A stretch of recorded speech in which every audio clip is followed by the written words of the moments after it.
Come on up.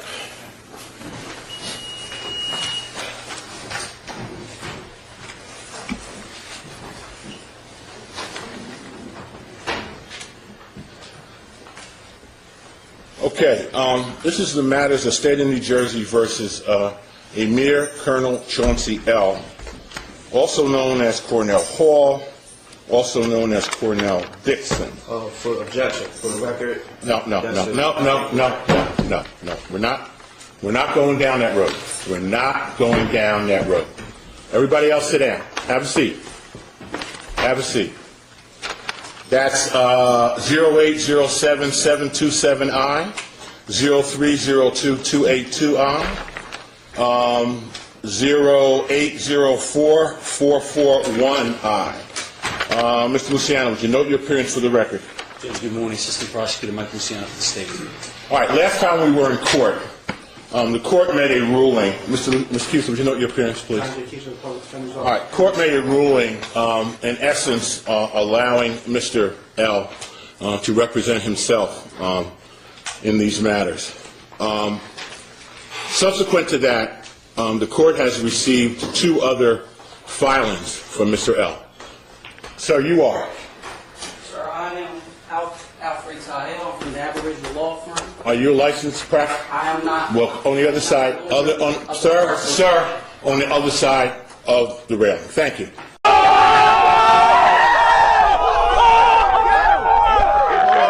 This judge is not playing with them Moorish sovereigns. They tried to come up and represent this Moorish sovereign, and they're not even lawyers. He shut that down real fast. Subsequent to that ruling, the court has received, I believe, 2 other filings from Mr. L. And in one of those filings, he's raising a jurisdictional issue. So the court, upon further reflection, given the nature and complexity of the issues that have been raised by Mr. L., the court is rescinding its previous ruling and will make a determination that until a licensed practitioner in the state of New Jersey substitutes in for Mr. L., the court will enter an order that Mr. Keesler will remain as counsel. Objection. For the record. It's overruled. Objection. For the record, I have not authorized the Office of Public Defense or John J. Keesler to take this matter. Okay. Or represent this. Very well. The office, for the record. I got it. Until there is a licensed practitioner in the state of New Jersey. Objection. The practice of law cannot be licensed by any state, and that's according to Schwar versus Board of the Examiners 353 U.S. 238239. Objections overruled. Until there is an attorney, a licensed practitioner here to represent Mr. L., court is recognizing Mr. Keesler as the attorney of record.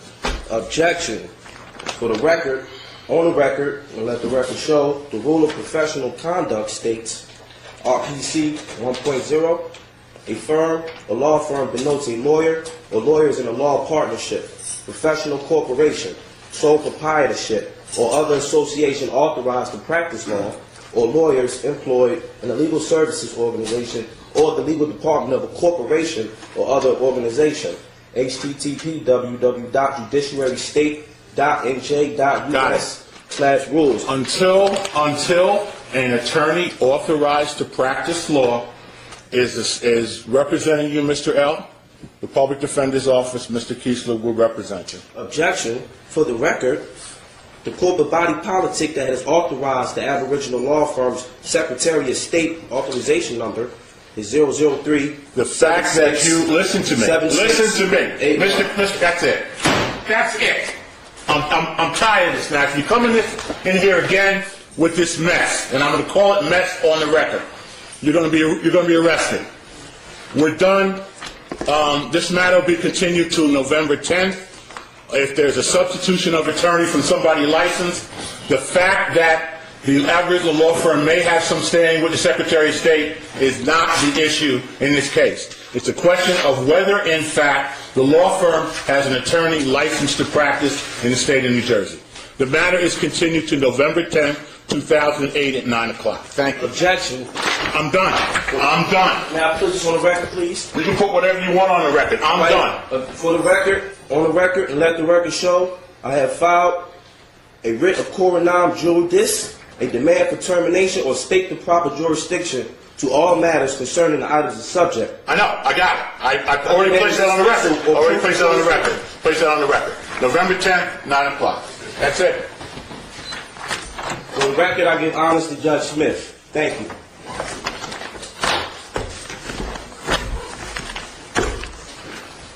Collect your papers and get out of that man's courtroom.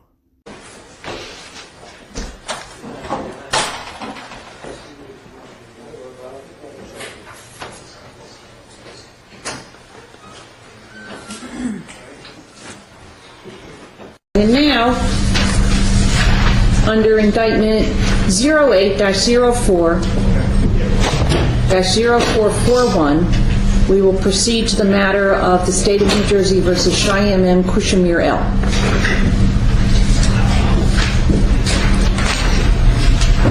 Good morning, sir. Good morning. All right, cancel your appearance, please. Judge, good morning. Assistant Prosecutor Mike Luciano for the state. Good morning, Cheyenne. Matola Kushmir L. on behalf of the Aboriginal Law Firm. All right. Mr. Kushmir L., you are not here on behalf of the Aboriginal law firm. You are here as yourself. No, I am not, ma'am. I have authentic documentation concerning my identification. The state of New Jersey cannot have charges against Cheyenne M.K. Ill, considering it doesn't have jurisdiction. I'm not in the state of New Jersey, ma'am.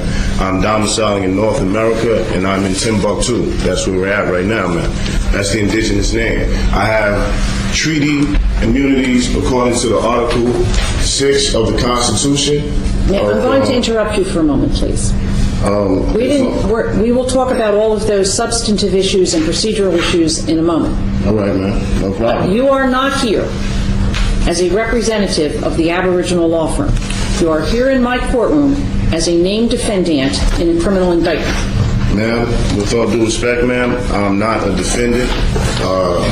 With all due respect, ma'am, I am representing the Aboriginal law firm concerning this matter. If I may state for the record, ma'am. Sir, no, you may not. Listen to me. Objection. Sir, your name, please? Mayor KCL, American Society. First of all, please have a seat. Secondly, I do not allow people to call out from the audience, so please don't do that.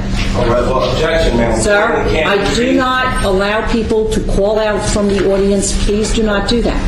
The judge just said that she doesn't allow people to call out from the audience, and the Moorish sovereign turns around and does it again. Why must the Moorish cheerleaders that have nothing to do with the case open their mouths? All they're going to do is make things worse. All right. Thank you. Okay, well, for the record, ma'am. No, sir, do not call out from the audience. Please be seated and please be quiet. May you continue, ma'am? No. Okay. Sir, do not listen to me. I have that sheet.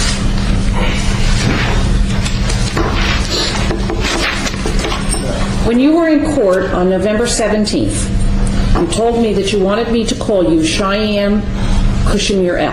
Matola Kushmir L. Yes, ma'am. I'm sorry, you want me to use the full middle name too? You don't have to, ma'am. Well, remember I was asking you if I could call you Yes. Mr. Kushmir L, and you said no, you wanted me to use your first name? I said, ma'am. I said, call me Cheyenne Matola Kushmir L. This is what I always say, ma'am. That's fine. All right. Cheyenne Kushmir L. You are named in the indictment as a defendant in a criminal case. I understand your position. Number one, the state of New Jersey does not have jurisdiction over you, could not and should not have named you in the indictment, and you're not subject to the laws of the state of New Jersey and the procedures. I understand that that is what your position is. And at the end of the day, you may actually succeed in that position. someone may be determined as a matter of fact and as a matter of law that you're correct, and these papers will, and the indictment will be dismissed. But as of now, procedurally, in this courtroom, that is how you stand. Excuse me, ma'am. Objection, ma'am.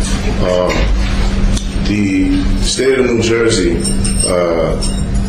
has documentation of my identification. The original charge, ma'am, was charged to Brandon Casimir for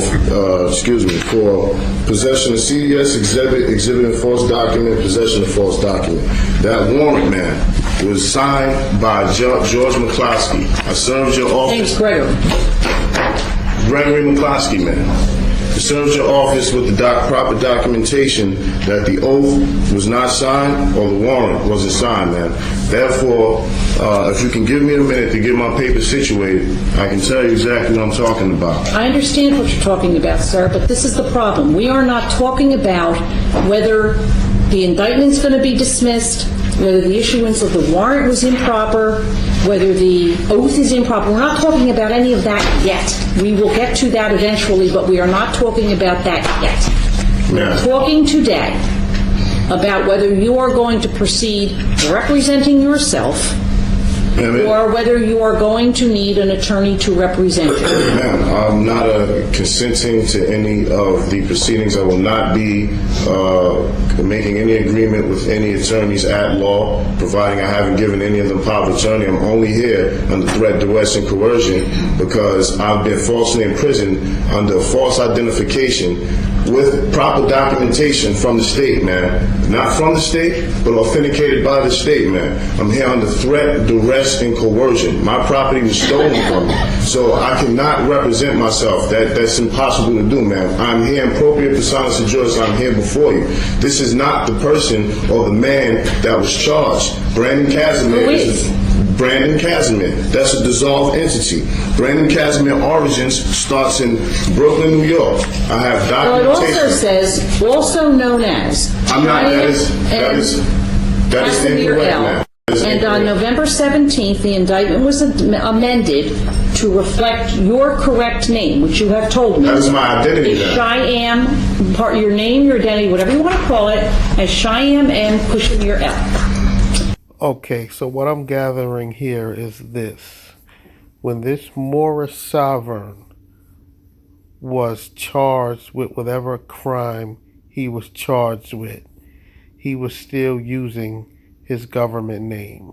So what he did was, in the middle of the in-between, or probably before even the first court hearing, he then went and changed his name to a Moorish name.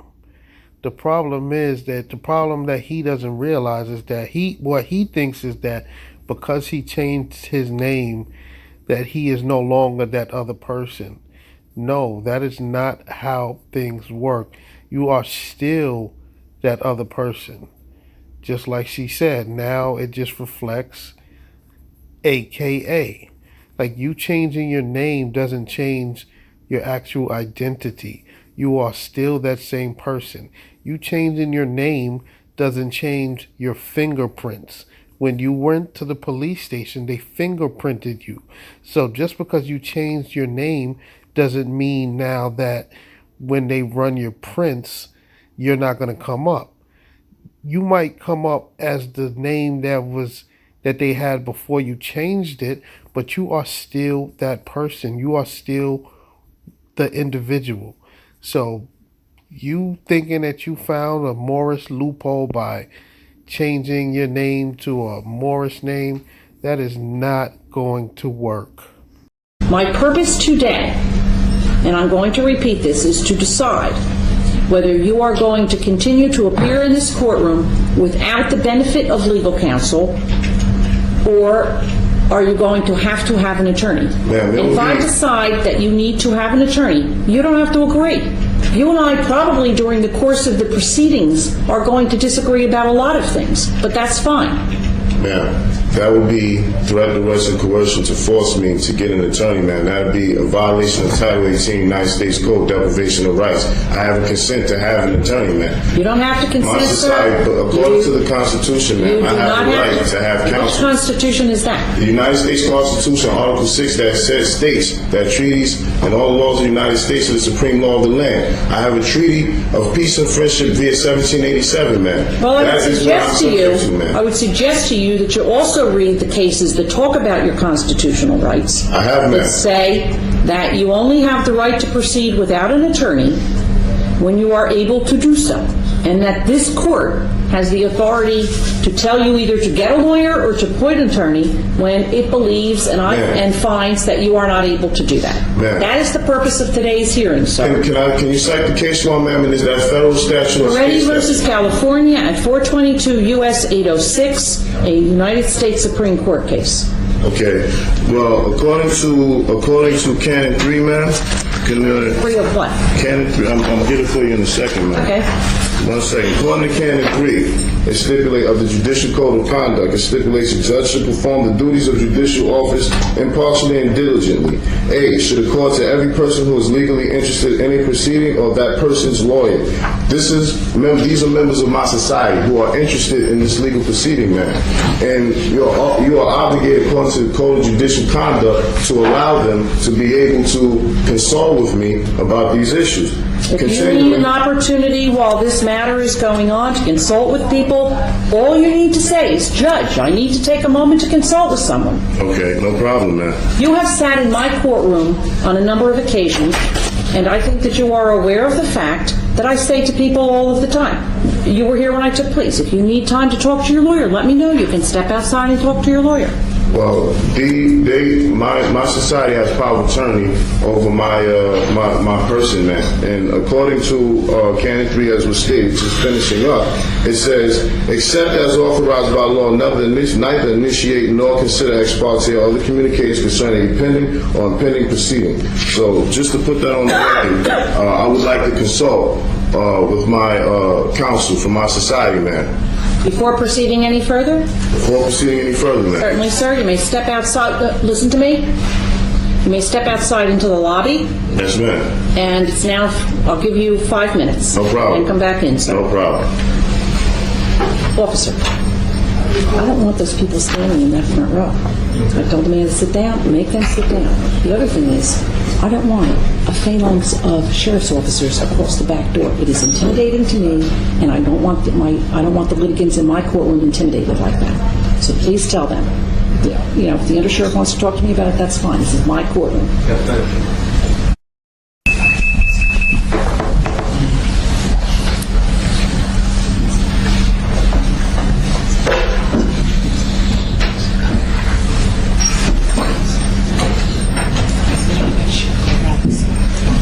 That'd be great. All right. Sir, you've had an opportunity to consult. Yes, ma'am.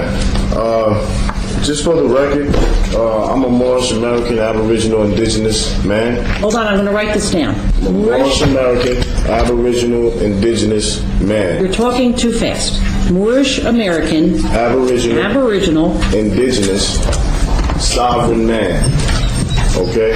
And as far as jurisdiction, man, according to case law, federal Supreme Court statutes, there's no discretion to ignore lack of jurisdiction. See, Sir, I'm going to interrupt you because I'm going to repeat once again. We haven't even gotten to the issue of jurisdiction yet. The issue is whether you are going to appear in this courtroom with an attorney or without an attorney.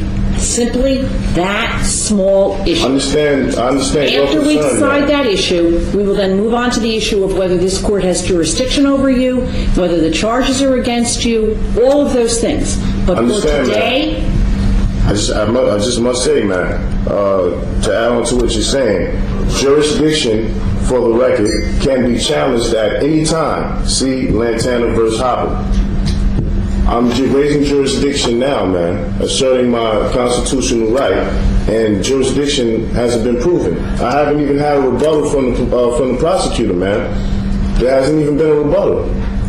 The judge is not supposed to be the arbitrator. I haven't had a rebuttal once from the prosecutor. I can assure you I am not an arbitrator. Understand. I've sent plenty of documentation asking for the returning of the documentation that the prosecutor office holds in regards to the fact of my identity and it proving that the state has no jurisdiction. And jurisdiction, again, can be challenged at any time. See Lantana versus Hopper. The burden shifts to the courts to prove jurisdiction. See 100 SCT 2502. There is no discretion to ignore a lack of jurisdiction. See Rosemond versus Lambert 46-9 F2D 416. So, with that being said, man, can jurisdiction be proven for the record? I'm here under threat, duress, and coercion. Because I'm here, I'm not here on my own free will, other than threat, duress, and coercion. On the bail recognizance sheets that was signed, Brandon Casimir isn't signed to that. That's who originally was charged. If you amend the court records to say and reflect that Brandon Casimir is also known as Cheyenne Cushmere Ill or Cheyenne Matola Cushmere Ill and any and all derivatives, that would be improper and that would be illegal and unlawful because I'm not also known as Brandon Casimir. The documentation that was given to the officer was given when he asked. I gave him authentic documentation from the state of New Jersey. That was authenticated, authenticated by the state of New Jersey. That officer had no jurisdiction. He asked where I was traveling. I said Timbuktu. This land is indigenously called Timbuktu. Wrong. Now, this is exactly why Moorish Americans are a joke and why the greater part of the world looks at these people like they are a joke. This man just said that the Americas or the United States was indigenously known as Timbuktu. But then you have other Moorish sovereigns saying that the United States is known as Morocco. Then you have other Moorish Americans who will say the United States is known as a Mexum. And then you have other Moorish Americans that say the United States is known as Turtle Island. You see, these people are not even on the same page, let alone even reading the same book. This is absolutely ridiculous. Nobody will ever take Moorish Americans seriously. That officer had no jurisdiction. He asked where I was traveling. I said Timbuktu. This land is indigenously called Timbuktu. I have the right to assert that right according to Article 6 of the treaty. I'm going to interrupt you. There are some people that believe that this is the state of New Jersey. You may not believe that, but there are people that believe that this is the state of New Jersey. Belief is not reason and facts, man. So because the state of New Jersey gives out authentication documentation on West State Street in Trenton, New Jersey, that's why I know the state of New Jersey to exist at. The state of New Jersey is not the soil of the land. So if anyone thinks that the state of New Jersey is the soil of the land, they're sadly mistaken. Well, I think that there are probably some people that believe that you are sadly mistaken.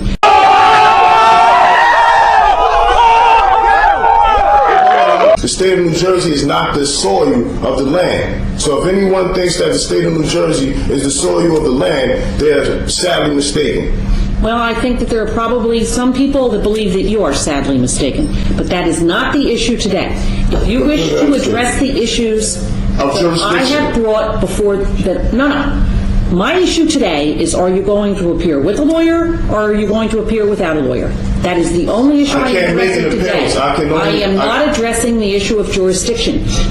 Excuse me, ma'am. According to the federal case law in the United States Constitution and the United States Supreme Court, and when the issue is raised properly before this court, I will consider. It's being raised at any time, ma'am. Excuse me a moment, please. There is a lot of talking going on in the courtroom that I can hear.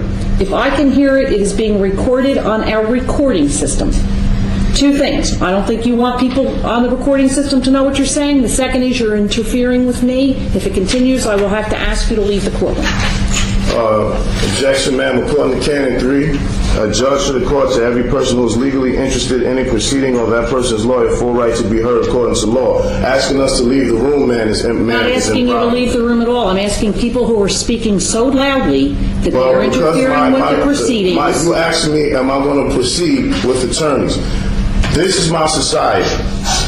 And my greatest society exists beyond these walls. They have power of attorney, a written agreement, contractually. That's a constitutional right for us to be able to enter into. What do you want them to do? Who is it actually that holds the power of attorney? My entire council. This is my council. And what do you want them to do? In this courtroom according today? to constitutional law. No. Tell me the actions that you want them to take in this courtroom today. Counsel. I want my society members Sitting next to you? Yes, counseling me. That is not going to happen, sir. Well, that is improper and illegal, man. It is not. According And when to you Canaan need to 3. consult with them, you simply tell me. You can step outside. We have a private conference room on the left-hand side. You can consult with them there. They are not going to sit at the council table with you. According to the Code of Judicial Conduct, man, that's not stipulated in Article 3. There are a lot of things that aren't stipulated in Article 3, including the fact that you and I need to consult with one another. We need to be polite to one another. Absolutely, That's not there.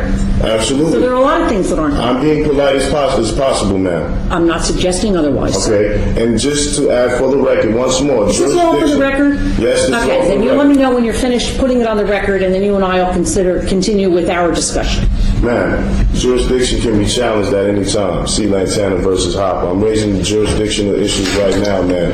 You're asking me to assert whether or not I will have an attorney at law be representing me. That is impossible, unlawful, and illegal, and that is against your constitutional oath if you force me to get an attorney at law. I've already asserted the fact that jurisdiction can be challenged at any time. Courts must prove on record all jurisdiction facts related to the jurisdiction asserted. We can't proceed until jurisdiction is proven. You finished? Yes, ma'am. Okay. The issue we are going to discuss today, and I'm going to repeat this for the I last move the time. court, ma'am, to dismiss this case for lack of jurisdiction. Denied. Jurisdiction You want the can't be court, challenged at any time, ma'am. don't repeat yourself 4 times, please. I listen carefully, I write things down. If you wish to file that sort of an application with the court, it can be filed in writing has already been filed, ma'am. upon notice to everyone involved. I am not going to repeat myself again. I cannot conduct this proceeding with noise from the front row. If you lady, ma'am, and you gentlemen want to stay here, be quiet. I'm not a gentleman, man. I'm a nobleman, just for the record. If you are a Moorish American, Aboriginal, Indigenous, sovereign man, whatever you are, be quiet in my courtroom. I cannot do this with people talking in the audience. Can jurisdiction be proved, ma'am? Sir, we are not dealing with the issue. I've told you before. You want to raise that issue, you file an appropriate motion. Has been filed, ma'am. No, I haven't seen it yet. I'll deal with it when I see it. If it's not in the appropriate form, it's not going to get dealt with. The issue today is whether you are able to proceed in this proceeding with a lawyer or without a lawyer. I'll be proceeding, ma'am, in probate personas to jurors with the right of my society and law firm to consult me. Well, all of that is well and good. The decision I'm going to make today is whether you are going to have an attorney at law who is admitted to practice law in the state of New Jersey and represent you. And that's what we're going to talk about now. Excuse me, ma'am. The practice of law cannot be licensed by any state. Board versus Swear. A plenary license is not a license to Now, what's the practice case law that you just cited? in a license. What's the case you just cited? Board versus Swear, ma'am, or Swear versus Board. Let me get it. Yeah, did you read that case? Yes, ma'am. Okay, what is it about? What is it? Why don't you tell me what the case is about? I'm not here to get into subject matter, ma'am. I'm simply stating for the record. Sir, you cannot sit at that table and read part of a sentence out of a United States Supreme Court case and tell me that it means that the practice of law cannot be restricted in any way.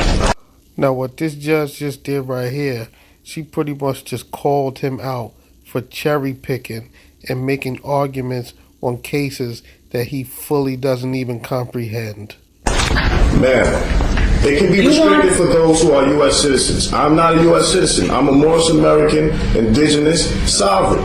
I've already stated this for the record. Well, The jurisdiction can be in private. fact, all that case had to do with I'm not whether here, the so state I'm of not here. Georgia could stop someone who was. Objection, ma'am. I am not making an application.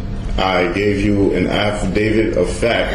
It is your duty to dismiss this case because this court has no jurisdiction, and the complaint warrant, according to the governing rules of the courtroom for the state of New Jersey, hasn't been signed.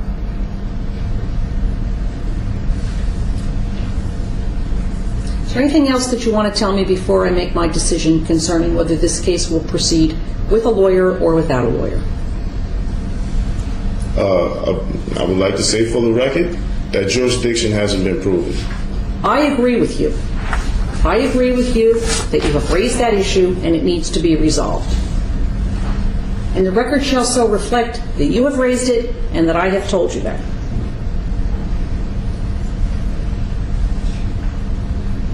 Anything else you want to say? Until this court can prove jurisdiction, these proceedings are colorable, fraudulent, and I will be proceeding with the law because it always provides a remedy, and I will be filing criminal charges, and I will be filing criminal charges and civil suits in federal court regarding this issue.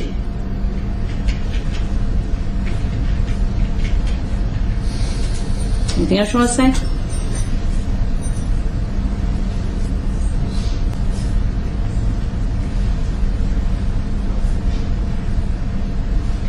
Nothing else for the record other than jurisdiction hasn't been proven for the record. And I'm here under threat, duress, and coercion.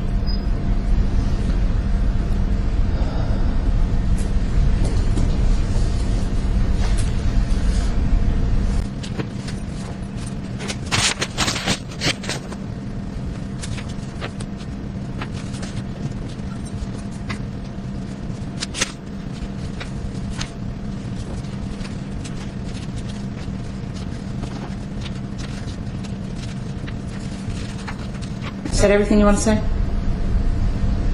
I've long ago concluded, ma'am. Okay. I'm going to render my ruling now then. On April 22nd, 2008, an indictment was filed or was handed down by the grand jury.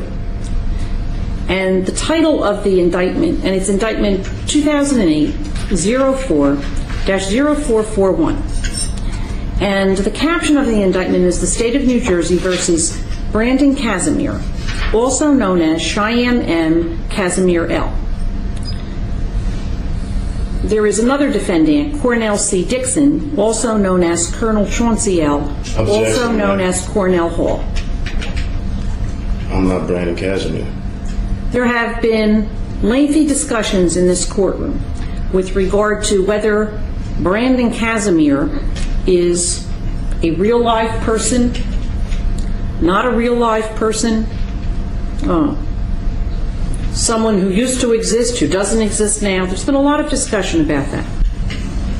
The Moorish American Aboriginal Indigenous Sovereign man who stands in my courtroom this afternoon has advised me that his name is Cheyenne Matuto Kushimir L. Objection, ma'am. My name is not Cheyenne Matuto Kushimir L. That is my attribute. A name is a name or label of a corporation.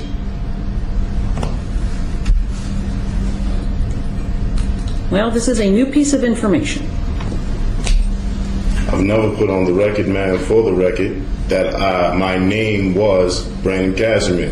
The Moorish American Aboriginal Indigenous Sovereign man who stands in my courtroom today has the attribute.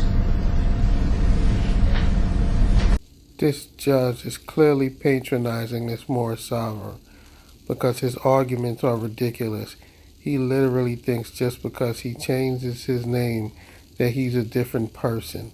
And she's calling him by his name, or rather appellation, and he wants to button and tell her that's not his name, that's his appellation, as if it would make any difference in this court hearing. These people are absolutely ridiculous. Cheyenne Matuto Kushimir L.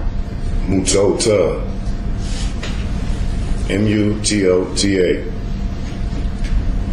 The issue in the hearing today, and when I say today, it has been continued several days. is whether the Moorish American Aboriginal Indigenous Sovereign Man with the attribute Shayem Mututa Kushamir El can continue his involvement in this litigation without a lawyer. I have used the words pro se. He objects to that. It is my understanding that he wants it to be impropria persona sui juris. In the state of New Jersey, we have started to talk about self-represented litigants. However you call it, the issue is the same, and that is whether this person can continue in this litigation with or without an attorney. The indictment as to Shayem Mututa Kushamir El charges three things. In count one, it charges possession of a controlled dangerous substance, to wit cocaine, out of an incident that arose in Mount Laurel on October 24, 2007. It further charges in count two third-degree false documents and alleges that it alleges in the indictment a fraudulent U.S. Department of State public minister credential in the name of Chief Minister Shayem M. Kushamir El as a means of verifying a person's identity. Objection, ma'am. And there is the same allegation made in count three, except that it is a fourth-degree crime. Objection. That indictment does not say Shayem Kushamir El. It doesn't matter what the indictment says. The indictment is for you. The indictment is for the person who got fingerprinted when they got charged, and that is you, no matter what your name is now or no matter what your name was then. The indictment is for you.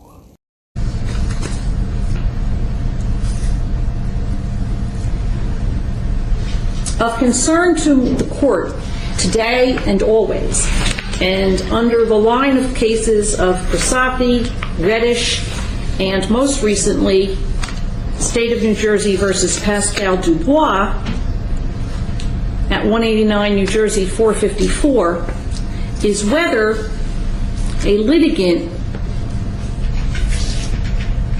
knowingly and intelligently waives the right to be represented by counsel when he or she says to the court, I don't want a lawyer. Objection. I already stated for the record that the Aboriginal law firm has power of attorney over Shayem Mututa Kushamir El. The inquiry that the court must make deals with certain requirements set out in Prasathi. And it really comes down to whether the defendant understands the nature of the charges, the range of punishment, the technical problems associated with self-representation, whether the person is able to understand the rules of procedure and evidence and understand that he or she will be required to comply with them, whether the person understands the lack of legal knowledge of the law, the procedure will impair the defense, whether the defendant understands and appreciates the impact and the danger and the pitfalls of appearing in the dual role of a defendant and an attorney, whether the person understands how unwise it is to proceed without assistance from an attorney. I have attempted this afternoon, and the last time this matter was before the court, to obtain from Mr. Kushamir El Objection. answers to the questions I'm not a mister. and find out whether he understands. That's right. So you're Well, threatening what me? about the 26th? Are you available then? Are you threatening me, ma'am? Of course I'm not threatening you. So, Mr. you forced me to come. Shayem Mututa Kushamir El, you should be clear in your mind that I am issuing no threats to you. As I said before, you've been exceedingly polite and courteous. I think I've been polite and courteous, despite the goading that goes on. However, these are the dates that I have. Monday, January 5th, Monday, January 12th, Tuesday, the 20th, and Monday, the 26th. Any of those days better than another for you? I'm not subject to the court's jurisdiction, so I will not be able to physically attend any of the court hearings. Well, appear metaphysically then. Monday, January 26th at 9 o'clock in the morning. I cannot make that date, man. Oh, you know what? I can't either. We'll put it back for the 20th. Under threat, duress, and coercion, I No, choose sir, Tuesday. you want Tuesday the 20th? Under threat, duress, and coercion. Tuesday the 20th at 9 a.m. If you're not able to be here physically, you can be here metaphysically. What we will decide on that day is we will do the briefing schedule so that we can decide the issue of jurisdiction. Okay, can you clarify, what do you mean metaphysically? I don't know. What do you mean you can't be here physically? I can't be here physically in this room, is Okay. what I mean. Okay. Can you clarify? No, I cannot, and I will not.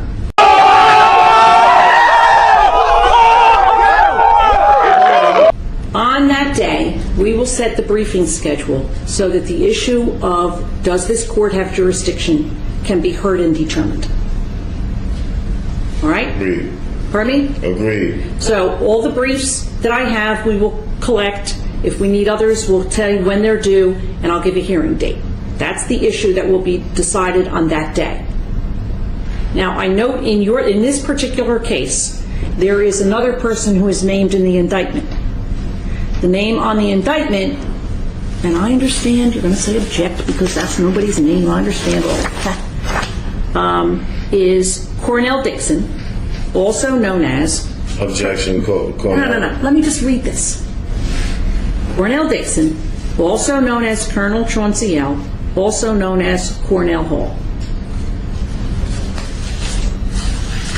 I am unable at this time. I know that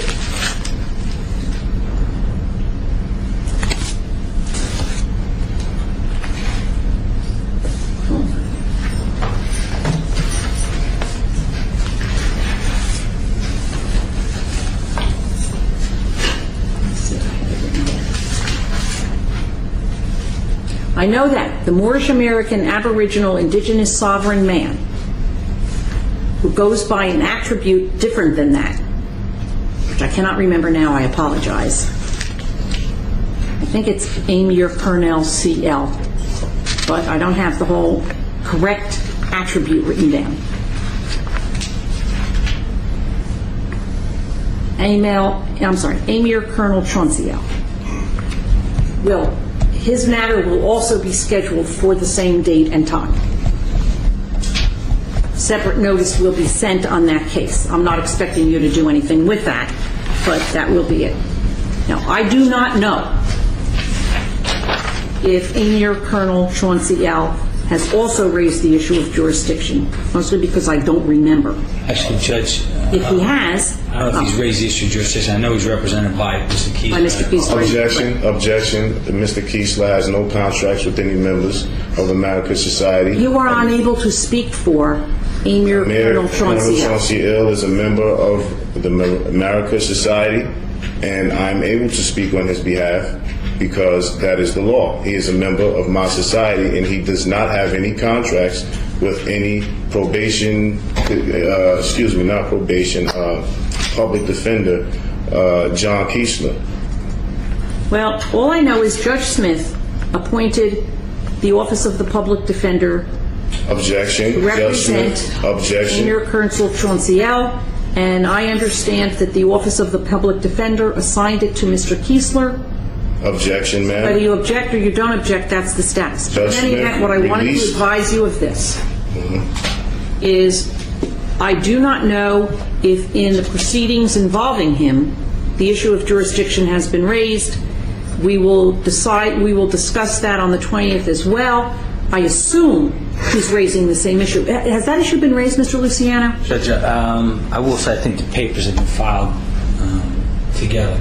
Okay. both of the defendants. So that issue has been raised. I think it's Okay. probably fair we just Then with say on both, regard, yeah. then you should be Yes, prepared with regard to that we will address that as well. Yes, ma'am. Yes, Mayor Colonel Chauncey L., member of the American Society, has raised jurisdictional questions as well. All right, and we'll deal with those then. And you said this is January 20th, It's Tuesday, January 20th at 9 a.m. here in this courtroom. 9 a.m. Yes, sir. And again, in addition to whatever else we have to do in this case on that day, we will set a briefing schedule and a hearing schedule so that the issue of jurisdiction can be determined. Because as I told you before, I don't know if you listened, I acknowledge that you raised that issue, and I acknowledge it has to be decided. Mr. Luciano will be prepared to address that issue as well, because the way it happens in these cases, and I'm telling you, you're going to have a lawyer, but in any event is, you raise the issue, you present whatever law, whatever facts you have, Mr. Luciano gets to respond, we have a hearing, there can be oral arguments, sometimes there isn't, and then I decide if the court has jurisdiction. Objection, ma'am. I am a lawyer of my society, the American Society, and all right. Good. Anything else in this matter this afternoon? No, ma'am. Nothing further from the state. Now, Yes, thank you. you did have some papers that you showed me, and we gave them back to you because it looked like that might be your only copy. Are you filing them with the clerk of the court? They've already been filed with the clerk of court. Can I just tell you something? Yes, ma'am. You are filing things that you want me to see, and you want me to see them sooner rather than later. When you file them downstairs, put a little, do you just Post-its? A little Yes, Post-it ma'am. that says, please deliver this to Judge LeBon's chambers, or you don't even have to say please, not to be polite, although you are exceedingly polite. Put on there, deliver to Judge LeBon's chambers, because what happens is when you file them downstairs, they simply go into the court file, and unless I come in on a Friday morning and say to myself, gee, I ought to go downstairs and see if there's anything in the file that has indictment number 441, I wouldn't see it until, like today, I pulled the file up. So it makes it easier for everybody. No problem. Anything else? Thank you very much. Court is in recess. Honest. Do you want to take your green sheet with you that has the court date on it? No, ma'am. We always give them to you, and you always say, no, I'm not going to take it. I forget what you write on there. I have the date here, ma'am. Okay, very good. All right.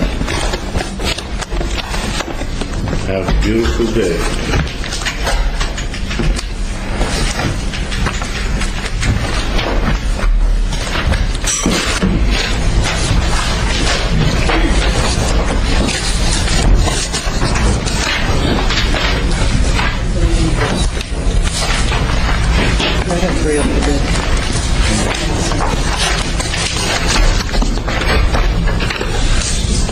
All right, good morning.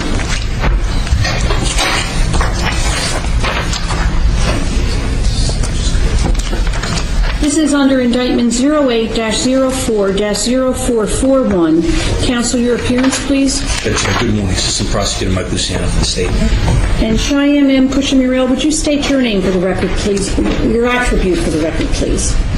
Cheyenne Matilda Cushman L. on behalf of America's Empire Aboriginal Law.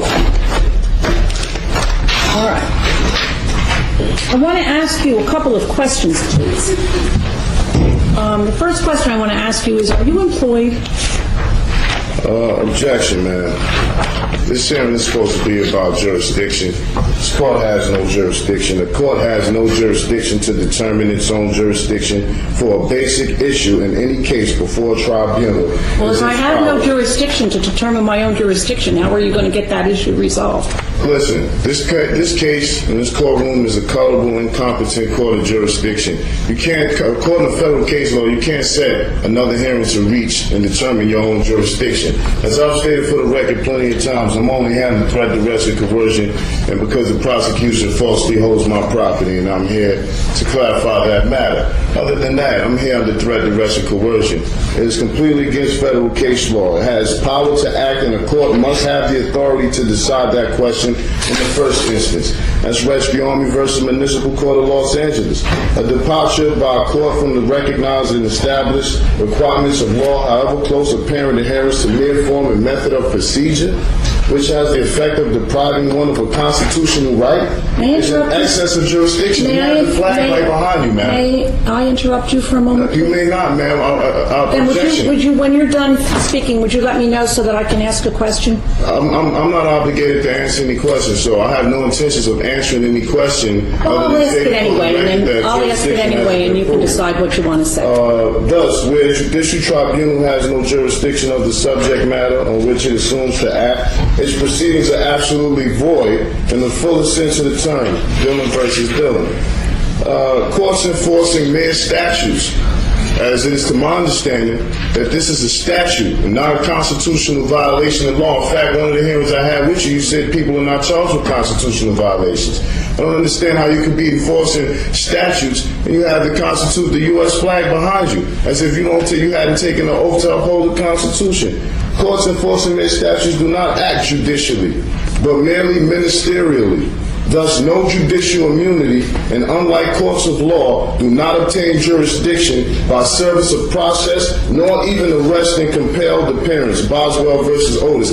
I've been here 3 or 4 times under threat of arrest and coercion. Prosecution doesn't even have folders in front of him. He has no objections. He has nothing to say. He cannot prove jurisdiction. This court should have been dismissed this case. This is a colorable court of incompetent jurisdiction. The fact that petitioner was released on a promise to appear before a magistrate for an arraignment, that fact is circumstance to be considered in determining whether the first instance there was a probable cause for the arrest. Monroe versus Popper. There is no discretion to ignore the lack of jurisdiction. Court must prove on the record all jurisdiction facts related to the jurisdiction asserted.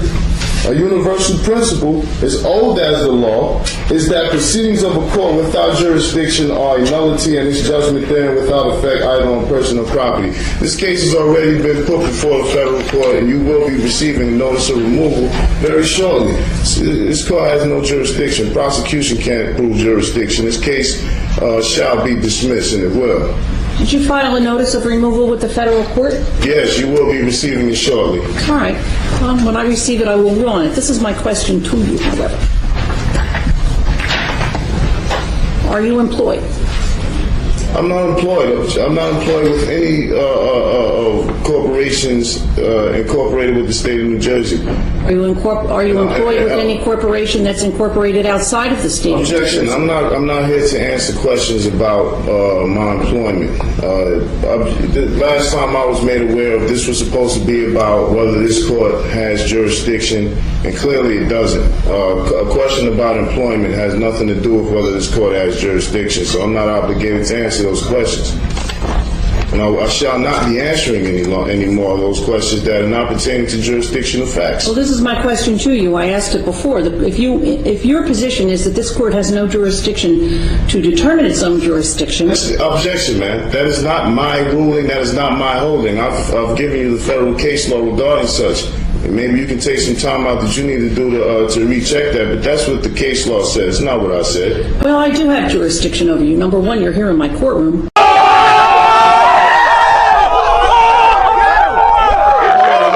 Exactly. If you truly thought the courts didn't have jurisdiction over you, then you would never have shown up to court, let alone shown up to court repeatedly, court date after court date after court date. You would have never gotten up out of your bed if you truly believed in your mind that the courts didn't have jurisdiction over you. Well, I do have jurisdiction over you. Number one, you're here in my courtroom. Well, I do have jurisdiction over you. Number one, you're here in my courtroom. Well, I do have jurisdiction over you. Number one, you're here in my courtroom. Objection, ma'am. You do not have jurisdiction over me. I'm here by way of threat, duress, and coercion. The federal case law stipulates already that compelled appearance and arrest warrants doesn't give a minister acting ministerially and not judicially enforcing their statute's jurisdiction. That's incorrect and false. You do not have jurisdiction because I'm here. You told me before when I was here that you would lock me up if I didn't come, which was threat, duress, and coercion. I think that you misstate what I told you. Objection, ma'am. I have not misstated. I have the videos. I have it on repeat 24/7. I've seen you say it. I don't recall that I said I would lock you up. Well, objection, ma'am. That's on the record. Well, you can object all that you want, sir. And I will continue to have a difference of opinion about that. All right. Well, we'll continue with today's proceedings then. And I certainly appreciate the courtesy that you extend to me. All right, Mr. Walker, I know that you are here. You wish to be heard, sir?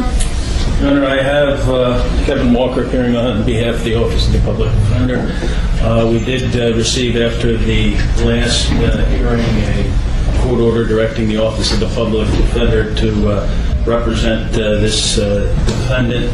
I did file a motion for reconsideration, noting that there has been no indigency determination, which is an essential component of our appointment. So I would ask respectfully that an indigency determination be made at this time, and absent that the earlier order directing to represent this defendant be vacated. All right, thank you. Do you wish to be heard on the issue, Mr. Luciano? I don't, Judge. All right. I have inquired of Cheyenne Mutada Kushamurel concerning his employment. He tells me he is not employed in the state of New Jersey by any corporation, and therefore I determine that he does not have the present ability to pay for counsel to proceed in this matter. Objection, ma'am. I don't know this gentleman. I haven't made any contracts with the Public Defender's Office. I don't know what that was an attempt to do, but he does not have the authority to speak for me. So I would appreciate it if any non-identified parties determining to act on my behalf first fill out an IRS Form 56 and notify the IRS that they're acting in some sort of fiduciary capacity. All right. Let's talk about the issue of, Mr. Walker, I want to talk about the issue of jurisdiction. One of the issues that has been raised in this case and has been raised over and over again that really needs to be determined before we can proceed with it is with regard to jurisdiction. I have received, it was filed with the court, it was received in my chambers on January 7th. I'm not exactly sure if it was filed downstairs on a different day. Something that has been entitled a non-negotiable affidavit of fact to dismiss with prejudice for lack of personam jurisdiction, lack of discovery, and lack of an injured party. It purports to raise the issue before the court of lack of jurisdiction with regard to Cheyenne Mutada Kushamurel. Despite what Cheyenne Mutada Kushamurel says, this is not an application to the court to dismiss anything with anything. There are certain ways, as you are aware, Mr. Walker, to bring issues before the court.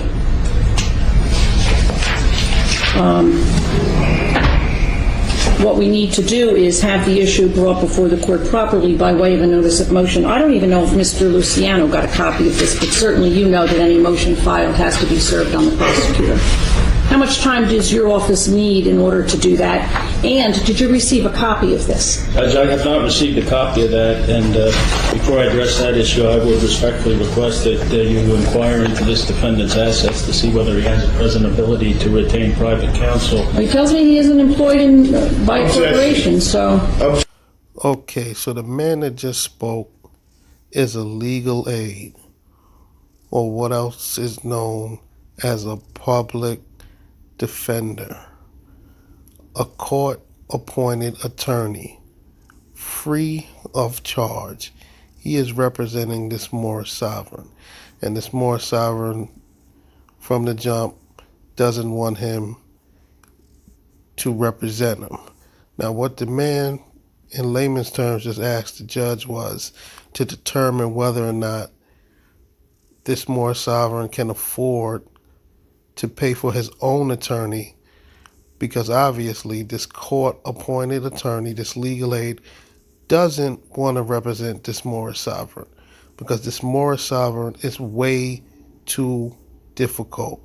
These people are ridiculous. Even the free court-appointed attorneys, the legal aids, the public defenders want to stay far away from these Moorish sovereigns and their nonsense. Before I address that issue, I would respectfully request that you inquire into this defendant's assets to see whether he has a present ability to retain private counsel. Well, he tells me he isn't employed by a corporation, so... Objection. This is obscene. Sir, this is a conversation that I'm having with Mr. Walker, not with you. And the way you didn't want me to interrupt you, I would like you not to interrupt me or Mr. Walker. Objection. This man cannot speak for me, man. I hadn't filled out any public defender's applications nor contracts to agree to that. You cannot force me against my consent to have someone who I had no formal contract or agreement with to speak on my behalf. I'm a natural flesh and blood man. I don't have to have. Yes, ma'am. This judge is hilarious. This man just said, I'm a flesh and blood man. And the judge was like, you are? This Moorish sovereign doesn't even realize that the judge was just being sarcastic. I hadn't filled out any public defender's applications nor contracts to agree to that. You cannot force me against my consent to have someone who I had no formal contract or agreement with to speak on my behalf. I'm a natural flesh and blood man. I don't have to have. Yes, ma'am. I do not have to have an attorney at law, a colorable attorney at law, de facto attorney at law, propose or purport to speak for me in any regards to these matters at hand. When you asked me not to interrupt you, I didn't interrupt you. I'm asking you not to interrupt me. I would appreciate it if you would not interrupt me. Well, I have inquired of him. He tells me he's not employed. Well, Judge, I think he indicated he's not employed by a corporation in the state of New Jersey. I would respectfully request that Your Honor ask him whether he has any employment at all. Do you have any employment at all, Cheyenne Mutada Kushamiriel? Objection, ma'am. I'm not here to answer questions from a third-party perspective from a de facto attorney at law. However, for the record, my job in service to man is to uplift fallen humanity. That is my job. Do you receive compensation for uplifting fallen humanity? My job is to uplift fallen humanity. Do you receive any compensation for only the compensation of goodwill that I receive from uplifting God. fallen humanity? All right. So I take it that you don't receive any money for that. Do you have any bank accounts, stocks and bonds, things of that nature? Objection, ma'am. I'm not going to be answering any of these questions as they're unintelligible and they have nothing to do pertaining to jurisdiction. As it was told, unintelligible. Which of the words did you not understand, sir? And I don't understand the entire proceeding. This is colorable and foreign to me. I'm from a different society. We're not used to these proceedings, these colorable proceedings. When you can say to me, excuse me, over and over, questions that are not you do not understand and that it is not intelligible, and I do not believe you.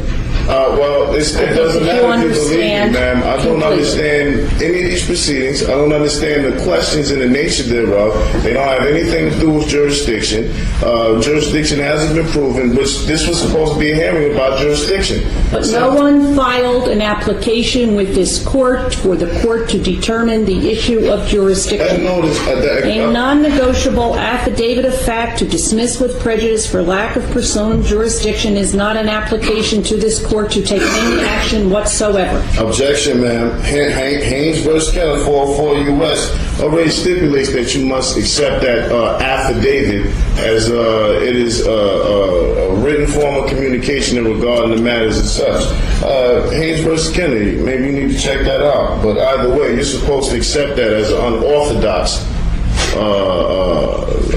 affidavit of fact. Well, I don't know what a non-negotiable affidavit of fact is. You don't know? Excuse me. I don't know what a non-negotiable affidavit of fact is. I have negotiable here. I don't know what you have there. Here, man. take a look I don't want to see it. I have one right here. Officer, would you show this to him? Objection. I do not choose to see that. I have the copy right here. Mine Well, you says can have anything you want. I want you to look at what I have there. Just point out the word to him, please, and then bring it back. You going to look at it, sir? Objection, ma'am. I've already stated that I will not be looking at it. I have a copy here. Mine says non-negotiable affidavit of fact. Well, I'm not the one that filed this, so I'm not the one that put it in.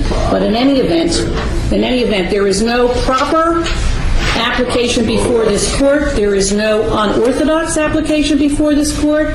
This court, according to your statement, lacks jurisdiction to determine its own jurisdiction, and absent a proper application, it's never going to happen. Objection, ma'am. I haven't stated from my own opinion.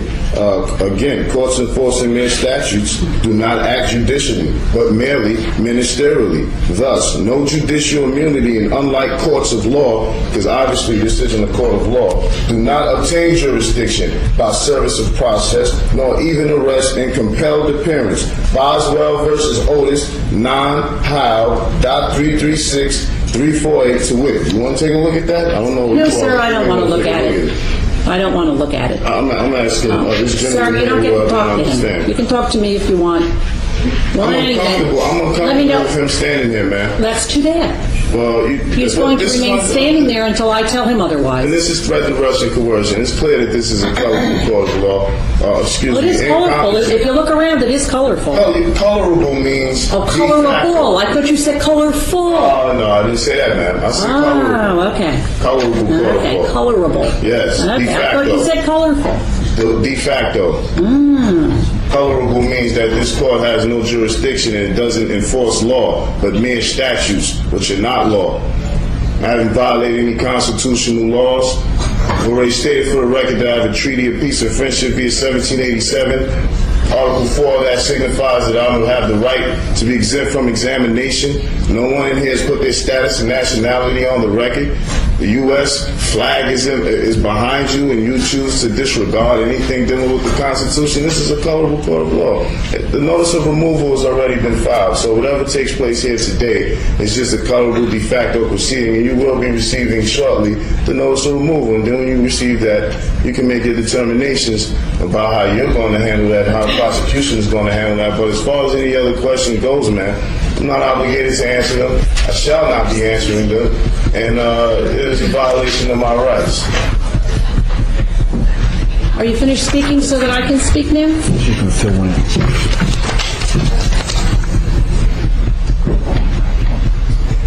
Again, I am satisfied from what little Cheyenne Mutada Kushamir has said that he lacks the presentability since his job is uplifting fallen humanity and the only compensation he receives is the grace of God.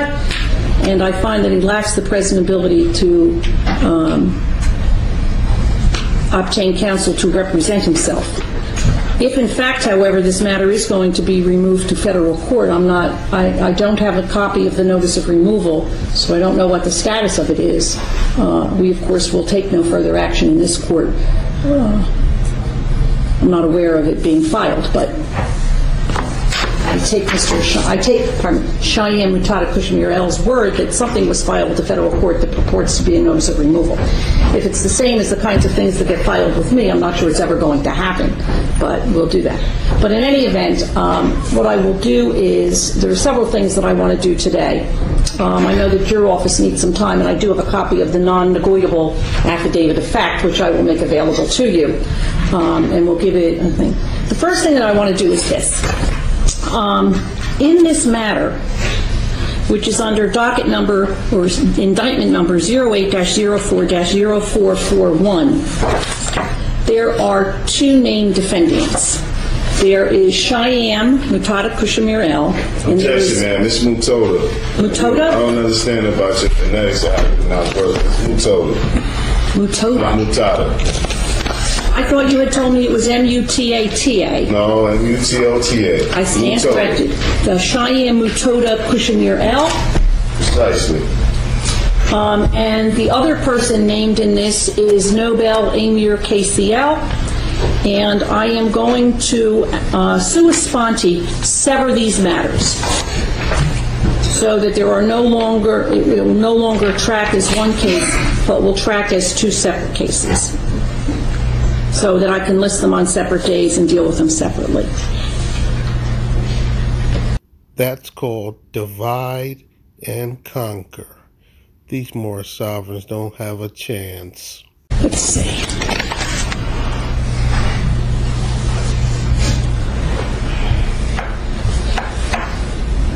March 23rd, sufficient time, Mr. Walker? I think so, Judge. All right. Then this matter shall be and hereby is continued until Monday, March 23rd at 9 o'clock. Objection, man. The notice of removal is already in. You will be receiving it today. So. If I receive it before March 23rd at 9 a.m., I am aware of my obligations when a matter has been removed to federal court. If for some reason the federal court does not accept it, or it's not properly filed, or there's something else, that's the next stage for this proceeding. Objection, Thank you ma'am. very I will much. not be participating in any more of these proceedings. Do what you want.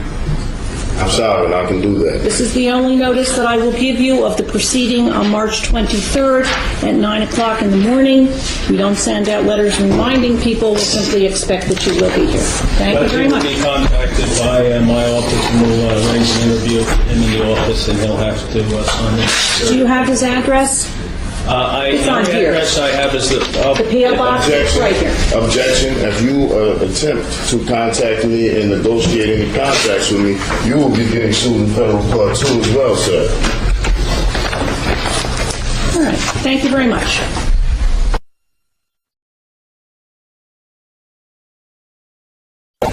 Okay, so now here we have the Moorish co-defendant. To my right. Objection. Mr. Keesler is not here on behalf of me. He's here on behalf of your interests. When I first visited this vicinage, the first time we met, ma'am, you stated for the record that you were Mr. Keesler on this matter. When this matter was transferred here, that you were placing Mr. Keesler on this matter. This matter, Mr. Keesler was not on this matter. Judge Smith did that. No, Judge Smith did not do that. In fact, when we first addressed this matter, if you could give me some. No, I'm talking. Excuse me.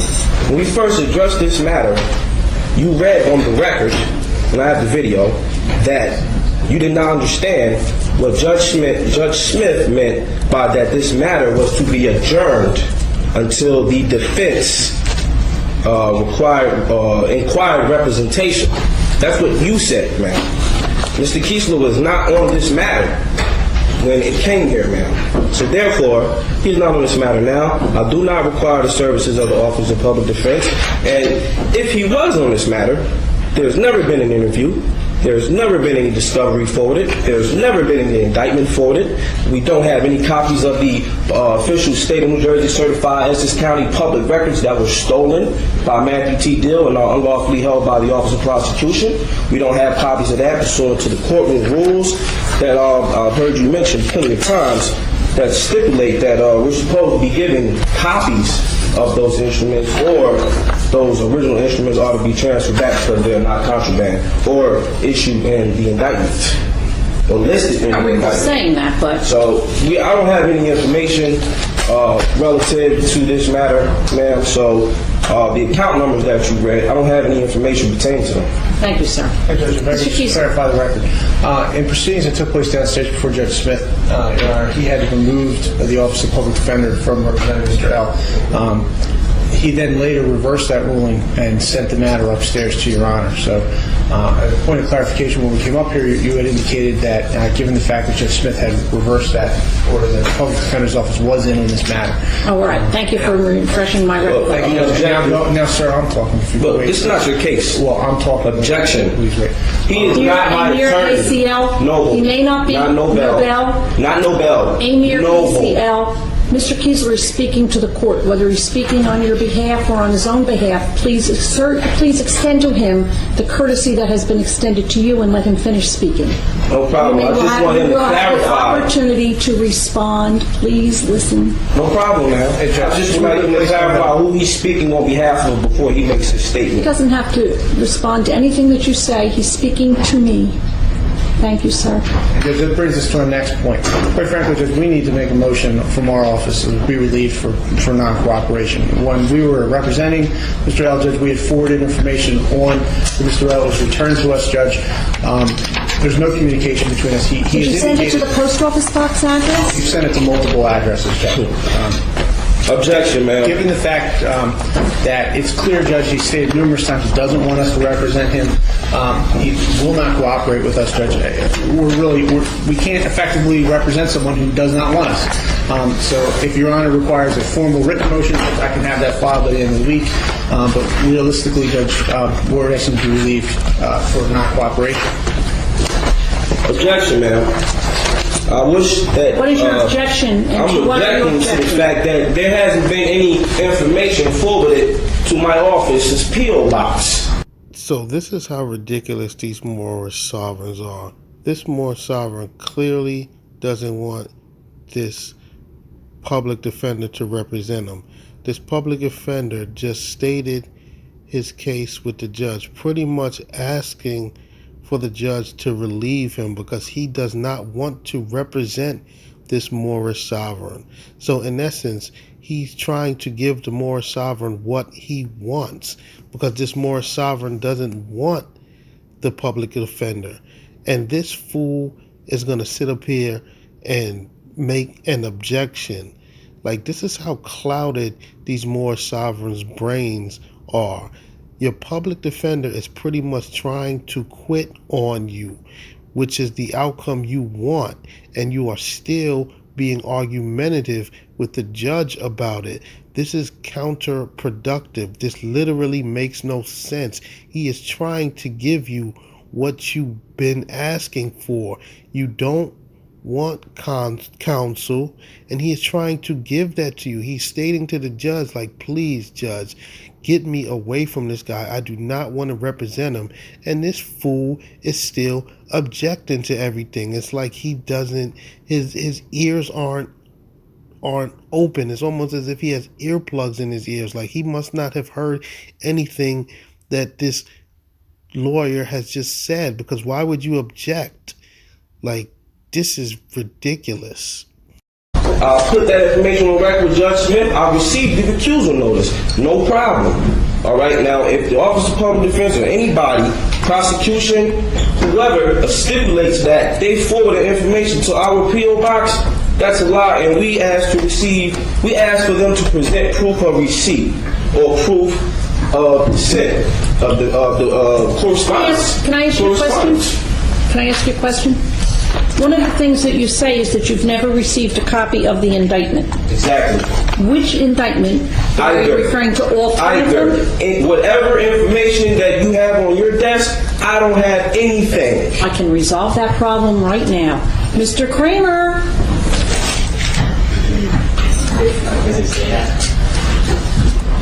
I need you to make a copy of something for me, please. I don't have the old 0302, so make the copies of the ones that I do have. Okay. And then there's another one. You know where a copy machine is? Okay.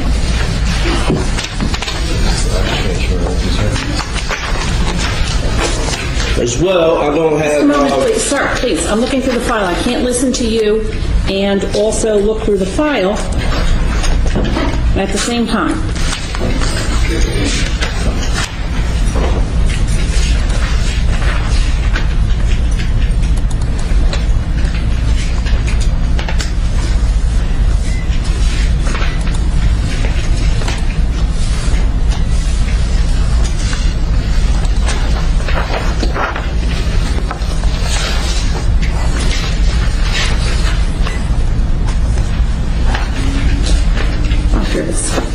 Right where it belongs in the file. If you could make one copy of each of these and bring them back to me.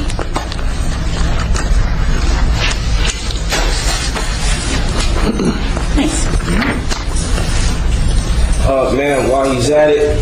Hold on just a second here. There's also other information that I'm addressing that he may want to copy. Pursuant to Rule 313, 3-3, Discovery and Inspection Rule, the prosecutor shall permit defendant to inspect the copy. May I interrupt you for a moment, please? No, ma'am. May I interrupt you for a moment, please? No, ma'am. All right, well, let me know when you're done. For the record. For the record. All right, the record shall... The bottom line is... that your KCL is placing information on the record. All right, the bottom line is, pursuant to your courtroom rule 313, 3-3, B and C, I believe, I'm not part of the society, so I'm not 100% familiar with it.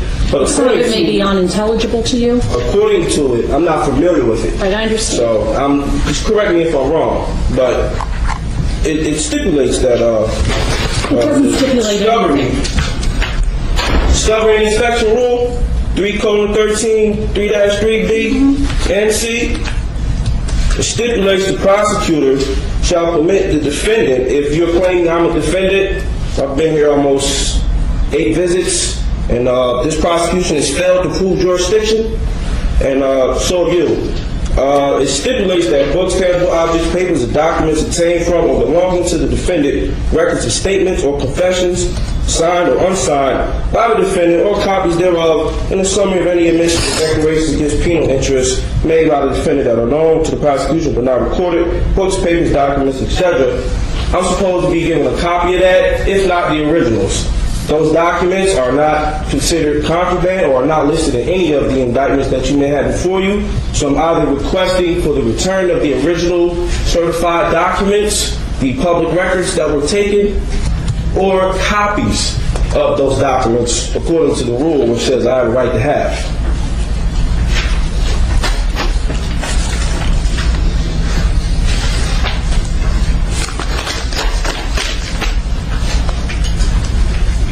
I'm also going to address that on the 12th, I believe a week ago, you stipulated that today's matter will be relative to jurisdiction, your jurisdiction or the prosecutor's authority of jurisdiction. You have no jurisdiction, and neither does the prosecution, Burlington County, the state of New Jersey, or the United States.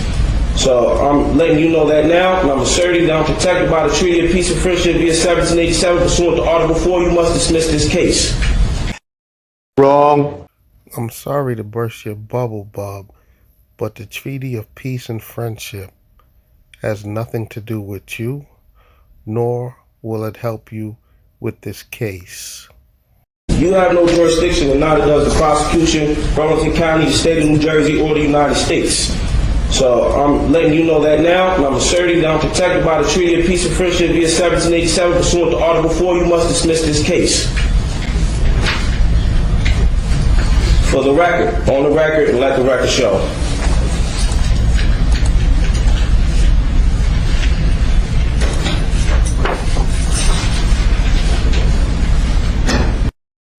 As a not my obligation, and do not point to yes, me. you have a constitutional oath to uphold the Constitution, ma'am. You misunderstand the procedure. I will attempt to explain it to you.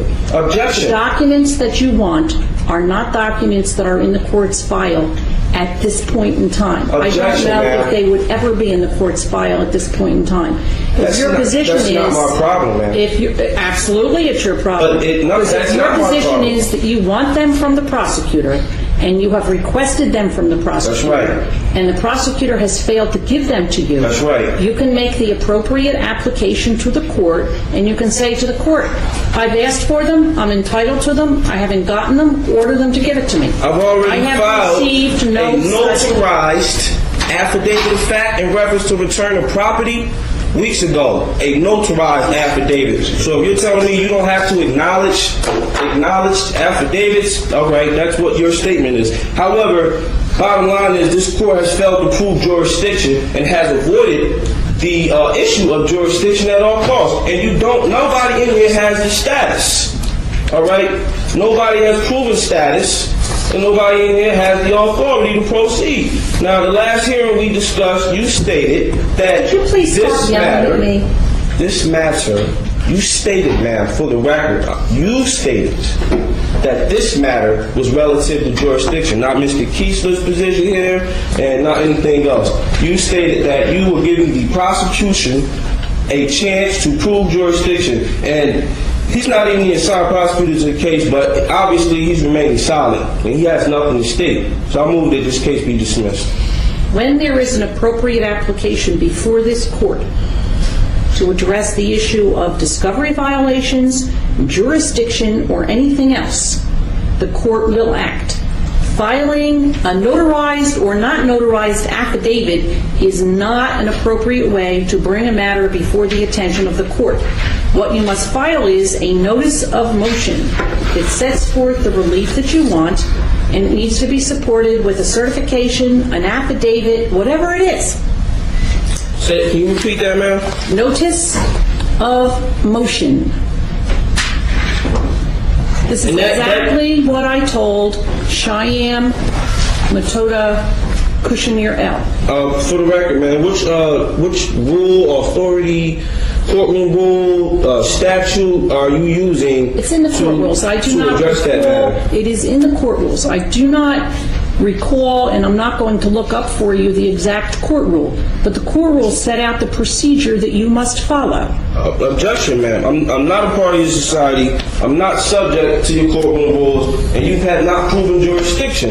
And now, I will never address the issue of jurisdiction until and unless the appropriate application is made before the court, because filing either an affidavit that's notarized or an affidavit that's not notarized does not bring it before the attention of this court.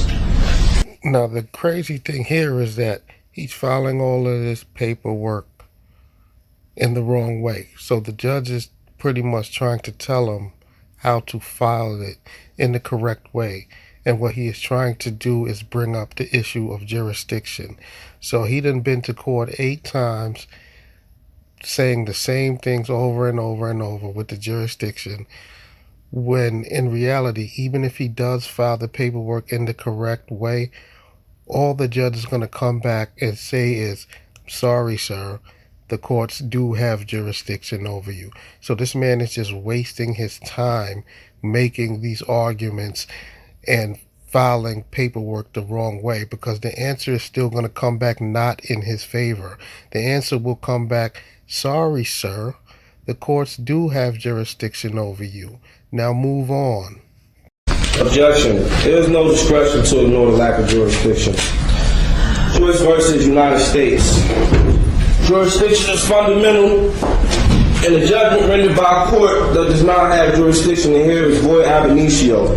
And that is application of Y300 P.132 versus caveat. Once jurisdiction is challenged, the court cannot proceed when it clearly appears the court lacks jurisdiction. The court has no authority to reach merits, but rather should dismiss the action. Melo versus United States 505 F2D. When jurisdiction is challenged, the party involved jurisdiction has the burden of establishing. Basso versus U.S. Power Light Company. Courts enforcing their statutes do not act judicially, but merely ministerially.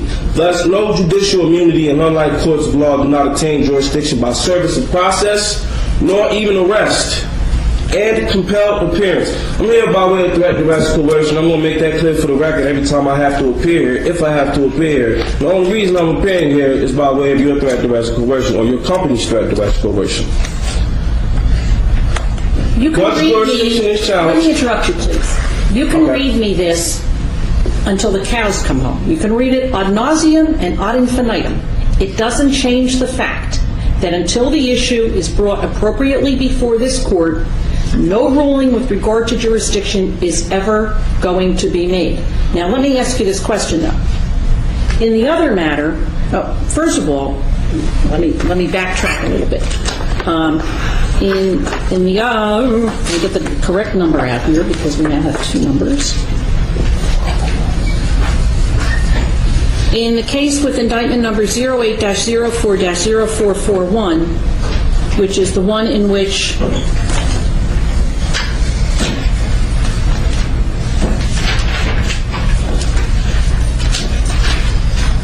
Cheyenne M. Cushing-Murrell is also involved, I have severed those matters, so they will be on completely separate tracks.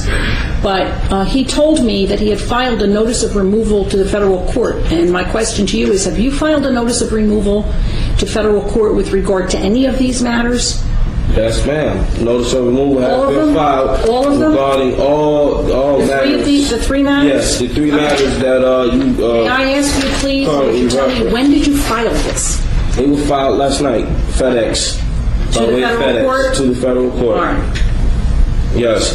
As I am sure you are aware, if the court accepts them, then we will simply transfer them to the federal court. We won't deal with them anymore. Okay, well, I'm still sure you're aware of the matter that you've not proven jurisdiction in either of the hearings, and that you've avoided addressing the issue of jurisdiction. And I will continue to not address the issue of jurisdiction until the appropriate motion is filed with the court and the court has the ability to address it and make a determination with regard to it.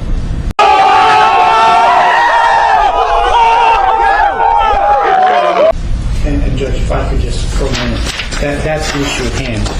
As currently stands, we are representing... Objection. You're not representing me. Therefore, it would be our responsibility to file that motion. given the fact that he will not cooperate with our office, it's impossible for us to do that. Objection. We really need to reach the issue. I want to get back to what I do want to get back to what Amir KCL said. Now, we addressed the issue to some extent with regard to the indictments. I have here for you, and the record will reflect, that I am giving you a copy of the indictment that has 08-07-0727 and also 08-04-0441. Objection. Just for the record, the Office of Public Defense is not representing me. We don't have any power of attorney for me, and I'm not part of your society, so you cannot represent me, and we do not share nationalities. Okay, now, for the record, I need the nationality of every agent in here, and I need the name and the information, because I'm suing everybody. Mr. Kramer. Everybody. So I need everybody's name and your position, starting with you, sir. Who is calling out from the audience? I was, ma'am. No, you were not. Who was? No, do not hand anything over. Nothing. In the audience, please do not call out while court is in session, or the officer will ask you to leave. These are now completely discombobulated. They're not stable to, well... But the one wasn't stable. The one was. Unless it was stable, the way she wants to shake it out. No, I don't have... Look, you can't even read this. Is that what I gave you? I think so, yes. I gave you back the original. Do you have the copies? Yeah. I gave them to her. Okay. I need your name and position, sir. I need your name and position, sir. No one is going to give you any information. Ma'am, are you stating that you are not obligated to provide me with your identity and status? You know my name. Your employees or your co-workers are not obligated to provide me with their identity, status, and company position, ma'am? Ma'am? Yes? Did you not just hear me? I didn't hear you. I'm sorry. I was trying to get the paperwork together. Okay. Can you wait a moment until I'm finished? No, I'm going to repeat myself. I'm here on the time, ma'am. Okay, hold on. I'm trying to get all these papers together. Oh, it was a simple question. I'm sure you can answer it while you get your papers together. I cannot get them together. I can't answer. This only has 3. Okay. This has 3 counts, and this you didn't make a copy of the last count. So make a copy of the last page and bring it in, and we'll staple them together.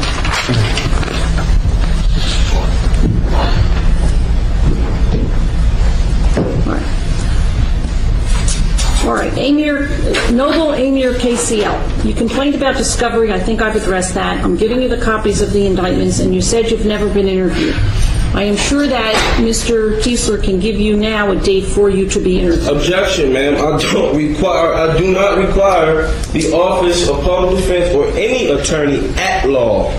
Well, you told me that you were complaining that you hadn't been interviewed. No, what I stated was, if he was representation on this case, he has not provided assistance. If he was representation for this case, the assistance is ineffective. Well, my understanding is that Judge Smith has required Mr. Kiesler to represent you. Objection. I've addressed this matter with Judge Smith. Judge Smith does not have jurisdiction and could not prove jurisdiction. Therefore, Judge Smith does not have the authority to make any decisions for me. And neither do you. And neither does Mr. Kiesler, and neither does the Office of Public Defense. For the record. Now, as I stated, you just told me that you did not hear my question. My question was, I need the information for the people here who are attempting to force business on me. I want his name and position, I want her name and position, and I want his name and position, and I want your nationality. Not to point at me, and I am now going to ask you not to point at anyone else in the courtroom. It is very impolite. No problem, man. Now I'm asking you to answer my question. You know my name. That is all you need to know. I don't know your name, man. Judge Laban. That is my name. Your nationality? You have no need to know my nationality. Yes, I do. You are attempting to force business upon me. I need to know your nationality. For the record. And your status. For the record. And anybody else that's working with you. Your questions are unintelligible to me. Yeah.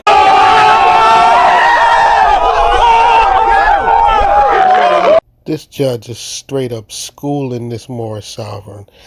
It's like You sitting up here asking these stupid questions that have nothing to do with anything. Even if you did know her nationality, that is not going to help you out of this court case. And for the record, her nationality is American. And that's why she isn't answering the question, because you are asking stupid questions that have no relevance to this case. I don't know your name, man. Judge Laban, that is my name. Your nationality? You have no need to know my nationality. Yes, I do. You are attempting to force business upon me. I need to know your nationality. For the record. And your status. For the record. And anybody else that's working with you. Your questions are unintelligible to me. They're unintelligible? Do you not understand what nationality means, man? Do I need to pull out the dictionary? Which dictionary are you comfortable with using, man? For the record.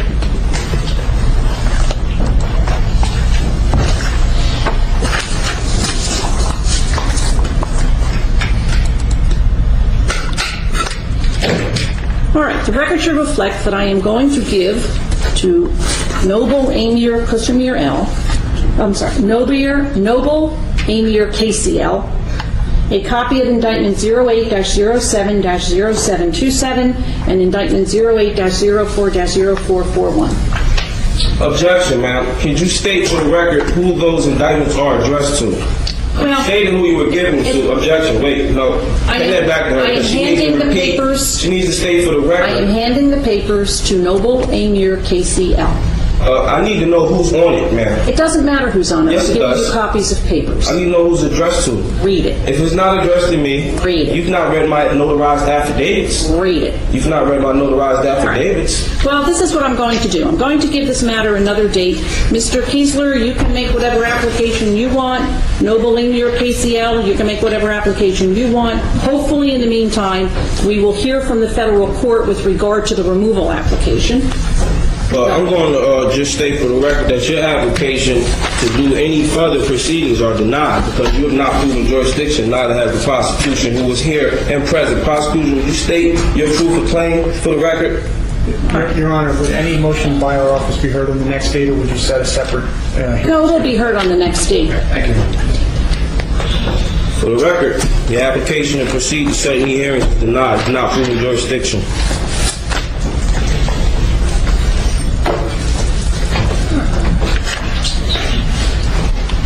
April 6th. Denied. Thank you, Your Honor. May I be excused, Judge? This is the only notice that I will give Noble Amir KCL at the April 6th date. I don't know if anyone sends out, I don't know if Mr. Kiesler's office sends out letters reminding people, but I don't, and simply expect that you will be here on April 6th. And please, let me just say this.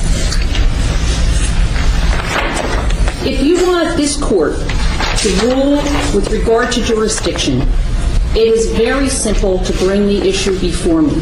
All you need to do is file the appropriate application, a notice of motion. Objection, ma'am. You can file all these other papers, and it's just never going to happen, sir. Objection, ma'am. That's not my problem that you're not upholding the law, ma'am. That's not my problem. That's your problem, ma'am. Because whether you people understand or not, you've all fired yourselves. So there is no room to set another hearing because you failed to prove jurisdiction in every hearing that we've had. Judge Smith has failed to prove jurisdiction. You failed to prove jurisdiction. Prosecutor Luciano. KCL and the Cheyenne Machada KCL cases. Yes, Judge. We are. We get a little bit organized here. Here is. Let me give that to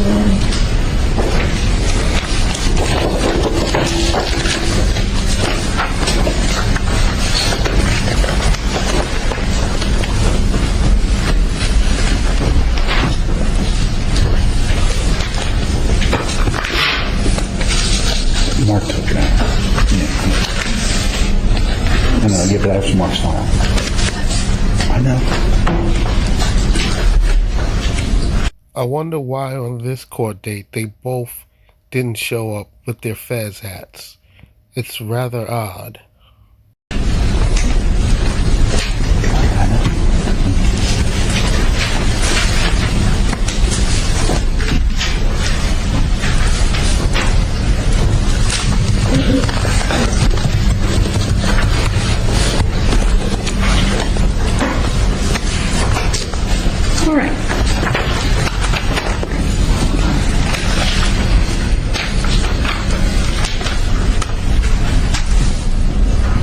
Under indictment 08-04-0441, this is the matter of the State of New Jersey versus Cheyenne Mutada Kushamir and also Noble Amir KCL.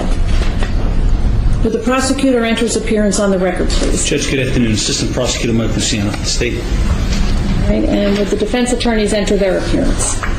Teresa Ganem on behalf of Cheyenne and Kushner L. Objection.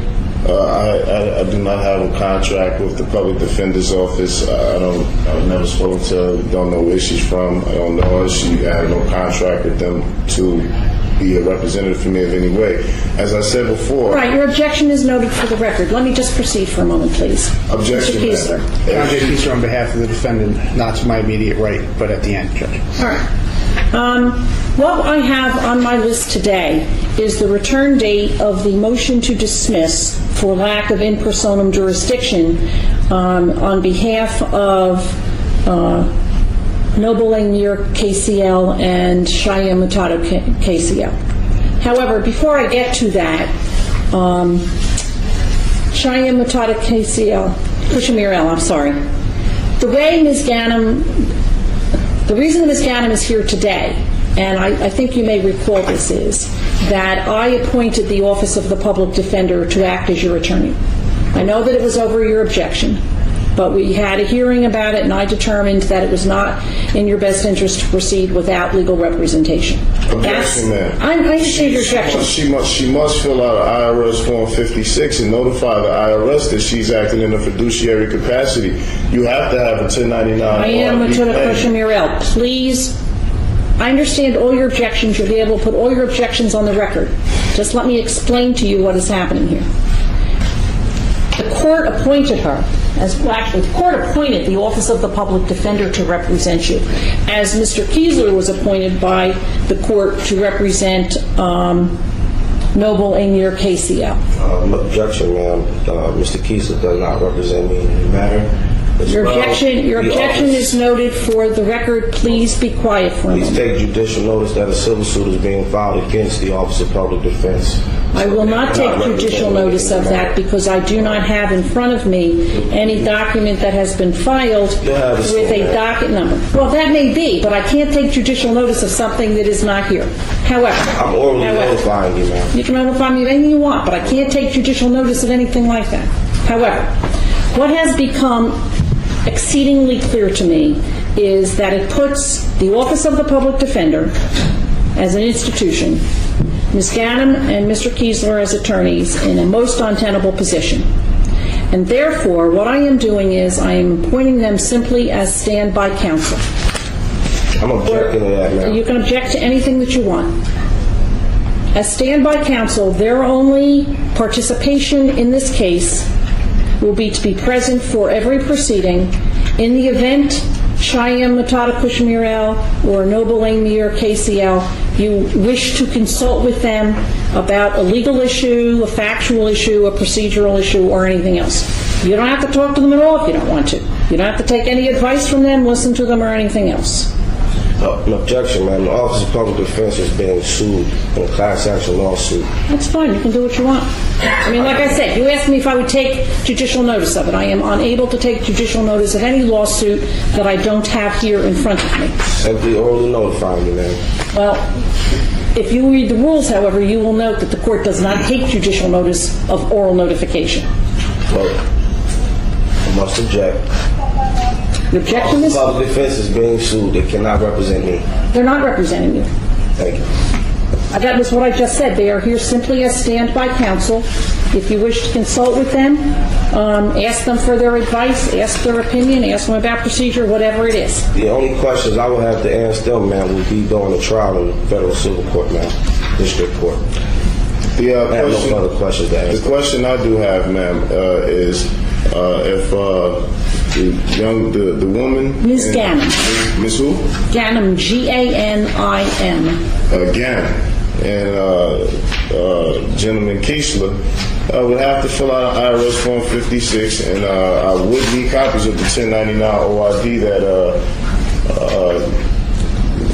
Luciano, Mr. Luciano, is supposed to file and notify the IRS. If anybody's acting in a fiduciary capacity, you would have to sign the IRS Form 56 and notify the IRS that they're acting in a fiduciary capacity. I would also be needing copies of those filled out applications to the IRS. There's no need to respond, Mr. Keeson. No, Judge. Your Honor, having been relieved and now appointed standby counsel, may we take position behind? Yes, yes, certainly. Judge, if I may, before I take position behind, if I may, for the record show, I'm giving the discovery that was given to me by Mr. Luciano to Cheyenne M. Kishner L. Thank you. All right. I know there has been some discussion about discovery, and that envelope of discovery is for you, Cheyenne Mutada Kushmir L. Thank you. I'd like to ask you a question, both of you and each of you. I know that in the past I have referred to you either as Mr. L, Mr. Kushmir L, and I think it was Noble Amir KCL indicated to me that that was not an appropriate way in your society to address you. I would like to ask you if there is a way that is appropriate other than to say Noble Amir KCL and Cheyenne Mutada KCL, Cheyenne Mutada Kushmir L, to shorten it, if there is an appropriate way to address you. The only proper way to address this would be sovereigns of the Marrakesh Society. Would be what? Sovereigns of the Marrakesh Society. Well, the problem is I cannot say to you, sovereign of the Marrakesh Society, because there's two of you, and the record would not know that I am addressing you. So if I say sovereign of the Marrakesh Society, is that it? Yes, ma'am. Let me break this in. Sovereign, wait, hold on. Sovereigns of the Marrakesh Society. Other than that, there will be no probable other way to address us by other than Noble Amir KCL, Okay. Noble Cheyenne Mutada Kushmir. That's fine. That's fine. Then I will refer to you. Now, are you also referred to as Noble? Yes, I am a nobleman, ma'am. Okay. That is my title. I have not received anything from you that indicated that. I have filed via Superior Court Clerk and Criminal Case Management all documents, authentic documents regarding my identification. It should be in your possession at this particular point because this was filed last year. Well, there are many documents here, many of which are completely unintelligible. However, there was never any indication by you in court, and I didn't see anything in the documents that indicated you wanted me to refer to you that way. Yes, ma'am, it is. I have the video. I have the video and audio. It has escaped my recollection, but I will certainly refer to you from now on as Cheyenne Mutada Kushmir L, as I have referred to Noble Amir Kushmir L as well. KCL, I'm sorry.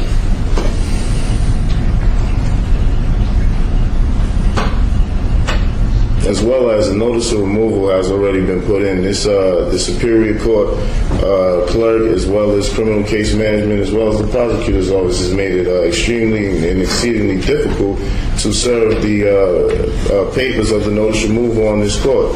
On this court? Yes, ma'am. All you do is go to the first floor and get it stamped in. I do it all the time, but the women down there seem to not understand where the papers were supposed to go and what was supposed to be done with it. So you should be in receipt of those documents filed with the federal court docket number on. Do you have a copy of them with you now? I just served the paper down. You don't have a copy for yourself? Yes, but because the last time this matter was before the court. This was on short notice. I actually have to be at the federal court in a few minutes. Actually, this was completely notification that I received to especially appear here was completely. The last time Noble Amir KCL was in court, he told me that a notice of removal was being filed, and I have never seen that. So I'm not aware of the fact that it's been filed. Before today is out, I'll make sure your office and you receive it handed. If not, you'll be receiving it in the morning. This was filed all the way back in January, so I don't understand what the confusion is about, where it comes from. I don't work here, so I don't know. I don't have any confusion. I don't have any as well in regards to it being filed. All right. I did want to ask you a question. Noble Cheyenne Mutada Kushamirel, the last time that you were in my courtroom, I gave you a court date in March, and I want to make sure I have the correct date here. March 23rd. I'm not aware of a March 23rd, but I do recall last time I was here, I did make you aware that I would not be appearing here any longer, and you told me that was fine and that to do what I wanted to do. So I'm just quoting what you said verbatim. So the March 23rd date, like you said, you don't give out notices and notifications through the mail, and I had no agreement to or notification for the March 23rd date. That's why I'm not aware of it. You were in court, and I told you about the March 23rd. Yes, and I told and you that. When you weren't here on March 23rd, Ms. Ganem, who was representing you at that time, was present and asked if your matter could be continued until today, and that's why you got a letter from her. But I just wanted to make that clear, because I don't send letters in the mail. I tell people when they are in court. Well, that does clear up that issue. All right. The issue before the court today is to address the issue of in personam jurisdiction, which has been raised by Noble Amir KCL and Noble Cheyenne Mutada Kushamirel on a variety of occasions. And as I have made clear, I am going to treat the documents that have been filed. I have here what was filed on January 7th with my chambers, the non-negotiable affidavit of fact to dismiss with prejudice for lack of personam jurisdiction. And that's the issue that I am going to discuss this morning. I know that I have received from Mr. Luciano a copy of his brief in opposition to that. And I'd like to ask Noble Cheyenne Mutada Kushamirel, do you have anything further that you want to say in support of your application? This court has no jurisdiction, no matter what's filed, and I'm just simply here to give oral notification. As you say, you don't take oral notification concerning files suits that were filed. But that's simply my case in point being here today is to notify Luciano in the court that they're being sued. So you're suing Mr. Luciano in the court as well? No, I'm suing. It's a Title 14 pattern and practice lawsuit has been commenced against the Burlington County Prosecutor's Office, Superior Court of New Jersey, and so on and so forth. Okay. Well, as I explained to Noble Amir KCL, at some point in time, I can certainly take judicial notice of pleadings that have been filed in federal court or in superior court or whatever it is. But until I see it and can make reference to the docket number, I don't take judicial notice of it. I'm sure that you've had the opportunity to look at the court rules and see what the court rules say about, and the rules of evidence say about judicial notice. So when the appropriate document is here, appropriately stamped, I can certainly do that.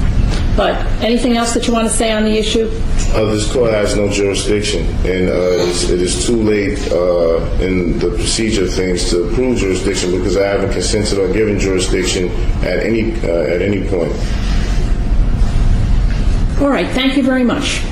Noble Amir KCL, do you wish to say anything further in support of your application to dismiss for lack of jurisdiction? Similar case, Your Honor. The prosecution has failed to prove jurisdiction in over 5 hearings. I've also haven't received any notification of any oppositions to any applications to demand proof of jurisdiction. Jurisdiction has not been proven in either of the hearings that we've been here presently. The last 2 hearings, you scheduled a date for jurisdiction to be a subject, and the prosecution stated that he wished to remain silent. Therefore, jurisdiction has been proven, and it cannot be proven. And this case can no longer proceed further without being in violation of the law. All right. Anything else that either of you wish to say?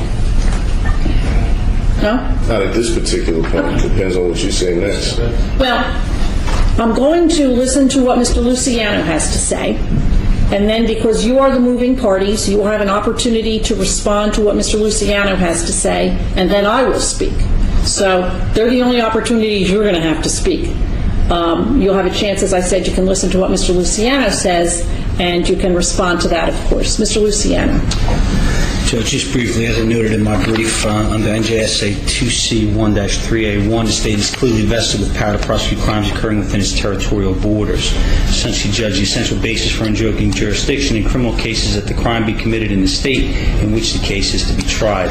Simply put, these defendants, Judge, the conduct that the defendants engaged in occurred in Mount Laurel Township and Willenburg Township, respectively. As I noted, Judge, the brief applies to all the cases involved, because there are two cases that involve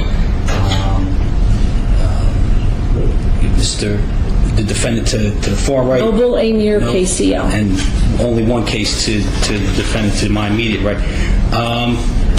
Accordingly, Judge, the state has territorial jurisdiction to prosecute these men. Secondly, Judge, it's an element of the offense that when factually disputed must be decided by a pettit jury. I cited State versus Denofa and Schumann.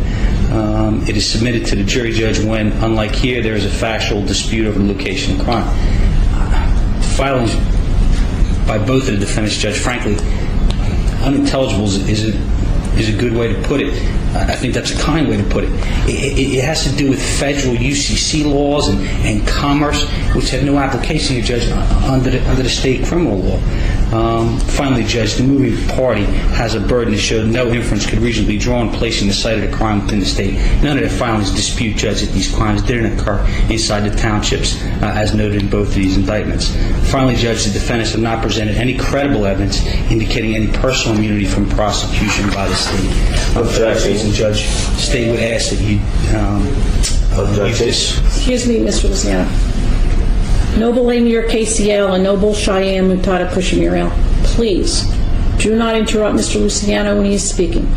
You will have, as I said before, the opportunity to respond to anything that he says, object to it, place your position on the record. I will not allow Mr. Luciano to interrupt either of you. I will not allow either of you to interrupt Mr. Luciano. Continue, please. Just simply the state would ask that you deny the defendant's motion to dismiss the indictment for lack of jurisdiction, which was the way, essentially, Judge, you titled this. Though, again, the documents were not received specifically in that order, I know you would consider all the documents received as notice of motion to dismiss for lack of jurisdiction. So, again, Judge, the state would oppose for the reasons cited here and also in our brief. Noble Cheyenne Mutada Kushamirel, do you wish to respond in any way to what Mr. Luciano has said? Yes, after Amir KCL responds. Yes. All right, that would be fine. I wish to object. Delegation of authority orders have been submitted to the prosecutor office, the criminal case division. We are not citizens of the state of New Jersey. Our dissolutions have been filed way before any of these incidents were occurred, which were pursuant to the expatriation laws of the United States codes properly. Jurisdiction has been raised. The prosecution and anybody else in this court that plays an adverse party lacks the status and the nationality to proceed. For the record, would the prosecution state his name and nationality? Judge, they've already got my name on. Please. Okay. You don't have your nationality for the record. Also, Just a moment, please. Noble Amir KCL, is that all that you wish to say? yes. All right, thank you. Noble Cheyenne Mutada Kushamirel, do you wish to say anything? Yes, the point that Mr. Luciano raises in regards to none of the documentation being provided to the courts and to the prosecutor's office, not saying that the actions did not occur in the township. It says quite explicitly in the documentation where the actual event occurred, and it occurred at Earth coordinates, and we did not say that it happened in the township of Mount Laurel, because the township of Mount Laurel is a corporation, so it is impossible for a corporation, according to the United States Code, to have territorial borders. I'm not responsible for the documentation being unintelligible. I don't know your level of education or what you've actually studied, but in the documentation itself, and that is by far not the first notice to dismiss that was presented to this court. So I dispute that, and that is not actually not true, that jurisdiction was disputed in case appointed by the territorial. Represented by the Office of the Prosecutor to examine either of them in any way. Those are rights that are guaranteed to them by the Constitution of the United States of America and by the Constitution of the State of New Jersey. the right to remain silent and not to answer any questions, as well as the right to be free from incrimination, that they cannot be called as witnesses at any proceeding in which they are also parties.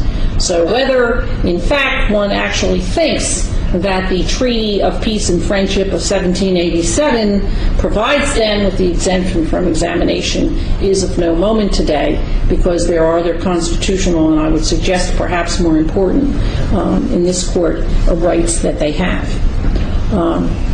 At this point in time, these are merely allegations as they appear in documents that are indictments handed up by the grand jury. This court, because the allegations are that the conduct alleged occurred in townships in the state of New Jersey, if you read 2C:1-3, clearly this court has the authority to proceed in this matter, both as a matter of territorial jurisdiction and as a matter of personal jurisdiction.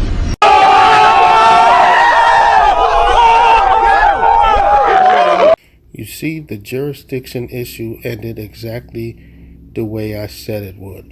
It took these Moorish sovereigns about 8 court hearings to finally file the paperwork correctly, and in 2 seconds, all the judge wound up saying was that they do have jurisdiction over these 2 Moorish fools. I don't know why these Moorish Americans always try to run with the jurisdiction thing. It never works. Use this video as proof that the courts do have jurisdiction. You just heard the judge say it. So Moorish Americans, from here on out, there is no need for you to challenge jurisdiction when you catch these cases. Because the allegations are that the conduct alleged occurred in townships in the state of New Jersey, if you read 2C:1-3, clearly this court has the authority to proceed in this matter, both as a matter of territorial jurisdiction and as a matter of personal jurisdiction. Because the allegations are that the conduct alleged occurred in townships in the state of New Jersey, if you read 2C:1-3, clearly this court has the authority to proceed in this matter, both as a matter of territorial jurisdiction and as a matter of personal jurisdiction. Because the allegations are that the conduct alleged occurred in townships in the state of New Jersey, if you read 2C:1-3, clearly this court has the authority to proceed in this matter, both as a matter of territorial jurisdiction and as a matter of personal jurisdiction. If I understand the argument that is made by the defendants, and if I can construe the filings that they have made, they argue that because they are citizens of a foreign nation, they are not subject either to process of the courts of the state of New Jersey, nor to any of the proceedings of the courts of the state of New Jersey. I am satisfied from reviewing the information that has been presented that they are wrong in their belief that this is so. Citizenship of, in this case, citizenship of either Noble Cheyenne Mutada Kushamurel or Noble Amir KCL is irrelevant to what is happening here. I am satisfied from reviewing the information that has been presented that they are wrong in their belief that this is so. Citizenship of, in this case, citizenship of either Noble Cheyenne Mutada Kushamurel or Noble Amir KCL is irrelevant to what is happening here. I am satisfied from reviewing the information that has been presented that they are wrong in their belief that this is so. citizenship of, in this case, citizenship of either Noble Cheyenne Mutada Kushmirel or Noble Amir KCL is irrelevant to what is happening here. One could certainly consider, as an analogy, persons who come to the United States of America who are citizens of France or citizens of Germany or citizens of Spain certainly are subject to the jurisdiction of the courts of the state of New Jersey if they are in the state of New Jersey, simply by virtue of their being here. Exactly. I am so glad that the judge just said that to these Moorish fools. These people are so wrapped up in this Moorish nonsense that they don't even realize that the arguments that they spout are absolutely ridiculous. Anyone that comes from a foreign country, it doesn't matter what country they're coming from, while they're here in the United States, they are subject to the laws of the United States, and the United States has jurisdiction over them, whether they are foreign or not. The ridiculousness of these Moorish sovereigns argument is that they're trying to make a foreign argument that is absolutely bogus, and they're not even foreign. They were actually born here. So you're making an argument that doesn't hold any weight regardless, and you really think that what you're saying is accurate and correct. Oh, I'm a foreign national, you don't have jurisdiction. No, that is not how it works. Now, anyone watching this video, especially Moorish sovereigns that are looking to join this group, you just heard the judge say it out of her mouth. So if this judge says it, all judges are going to say it. So you already know for 100% fact that arguing jurisdiction does not work, and especially arguing fictitious jurisdiction, because you guys are actually United States citizens, point blank, period. One could certainly consider, as an analogy, persons who come to the United States of America who are citizens of France or citizens of Germany or citizens of Spain certainly are subject to the jurisdiction of the courts of the state of New Jersey if they are in the state of New Jersey, simply by virtue of their being here.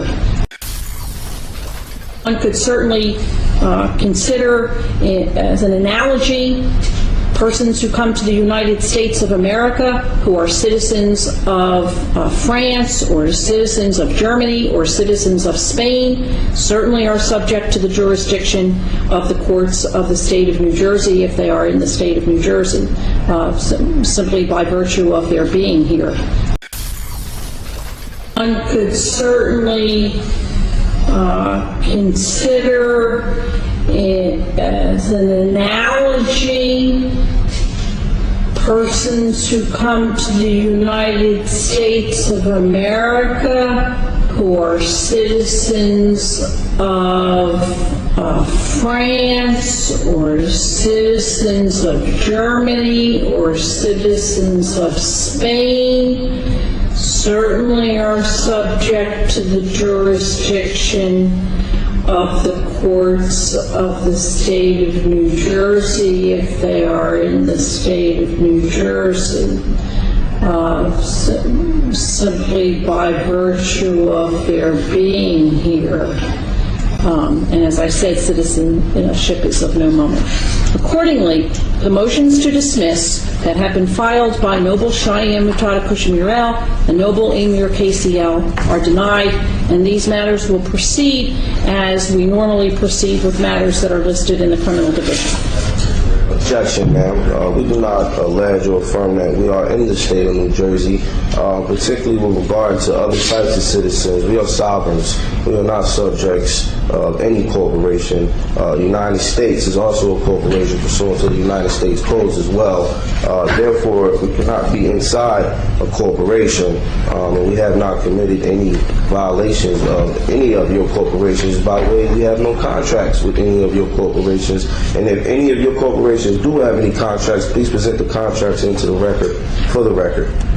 As well as the jurisdictional matters of being a citizen of a foreign state, as he just said. No one never proclaimed or put on record, I know I haven't and I know he hasn't, that we were citizens of any foreign state, as well as, according to case law, federal case law, treaties are supposed to be interpreted as they were. The statute, could you repeat that statute? The current statute, 113? Yes. It says in there that the state does not have authority to limit or enlarge the rights of treaties. So you're trying to interpret a treaty from 1787. You're not authorized nor qualified to do so. That is in violation of law, because they're supposed to be looked at as the original context in which they were written and signed under, as well as the Article 4 being meeting at sea. If we were allegedly in the township of Mount Laurel, then we are dealing with maritime law correctly, and the officer was presented with proper identification regarding our identification and regarding our status as Moorish American nationals and not citizens of a foreign corporate state, nation state. All right, your objections are noted. And as well, to add for the record, diversity of citizenship is an automatic element to affirm that this particular court does not have the proper jurisdiction or authority to adjudicate. The only court within the United States infrastructure that has a glimpse of authority to hear this matter is the United States District Court of New Jersey, pursuant to Article 3, Section 2 of the United States Constitution. If your particular courts wish to adjudicate on Moors or Moorish Americans, then you need to establish council courts on this level of government. All right. Now that I have decided the issue of jurisdiction, these matters are able to proceed, as I indicated before, according to the usual procedure that we have. I know that one of the matters in which Noble Amir KCL is the only defendant is under 03-02-0282, a violation of probation, and we simply list that for a management conference. That will continue to be listed. The other two matters I will schedule for status conferences so that we can try and figure out where we're going with them. Objection. If in fact... The indictment account, you said the indictment is not an account. On the green sheet provided by this court, as well as other documentation, it has the indictment listed as an account. It says it's an indictment account. As well, for the record, can anyone please produce a contract with Noble Amir KCL from any agency within the state of New Jersey? I don't have any contracts with Noble Cheyenne Mutada Kushamirel, I am going to give you another court date. This will be for a status conference in this matter. No, sir, you listen to me. Stop speaking, please. Am I being threatened, ma'am? No, you're not being threatened. All right, I have a right to speak. That is a constitutional right to object. An objection is made, ma'am, pursuant to... Cheyenne Mutada Kushamirel. Future Moorish Americans, what have we learned here with this video? The main thing to take from this is that when you get into legal issues, challenging jurisdiction does not work. The courts most definitely have jurisdiction over you. It doesn't matter that you want to act like you're a foreign national, because real foreign people that come over still fall under the jurisdiction of the courts if they break the law. Bottom line. And your citizenship that you guys also like to argue also has no bearing on any type of issues you may run into if you catch a criminal charge. It doesn't matter whether you're a citizen or not. If you break the laws in whatever state that you're in, the courts will have jurisdiction to prosecute you. Bottom line, the Moorish arguments that these people make in court do not work. You just saw this long, drawn out court cases. Those arguments do not work. So just don't try it. Do not join this Moorish group thinking that now you're above the law, because you most certainly are not.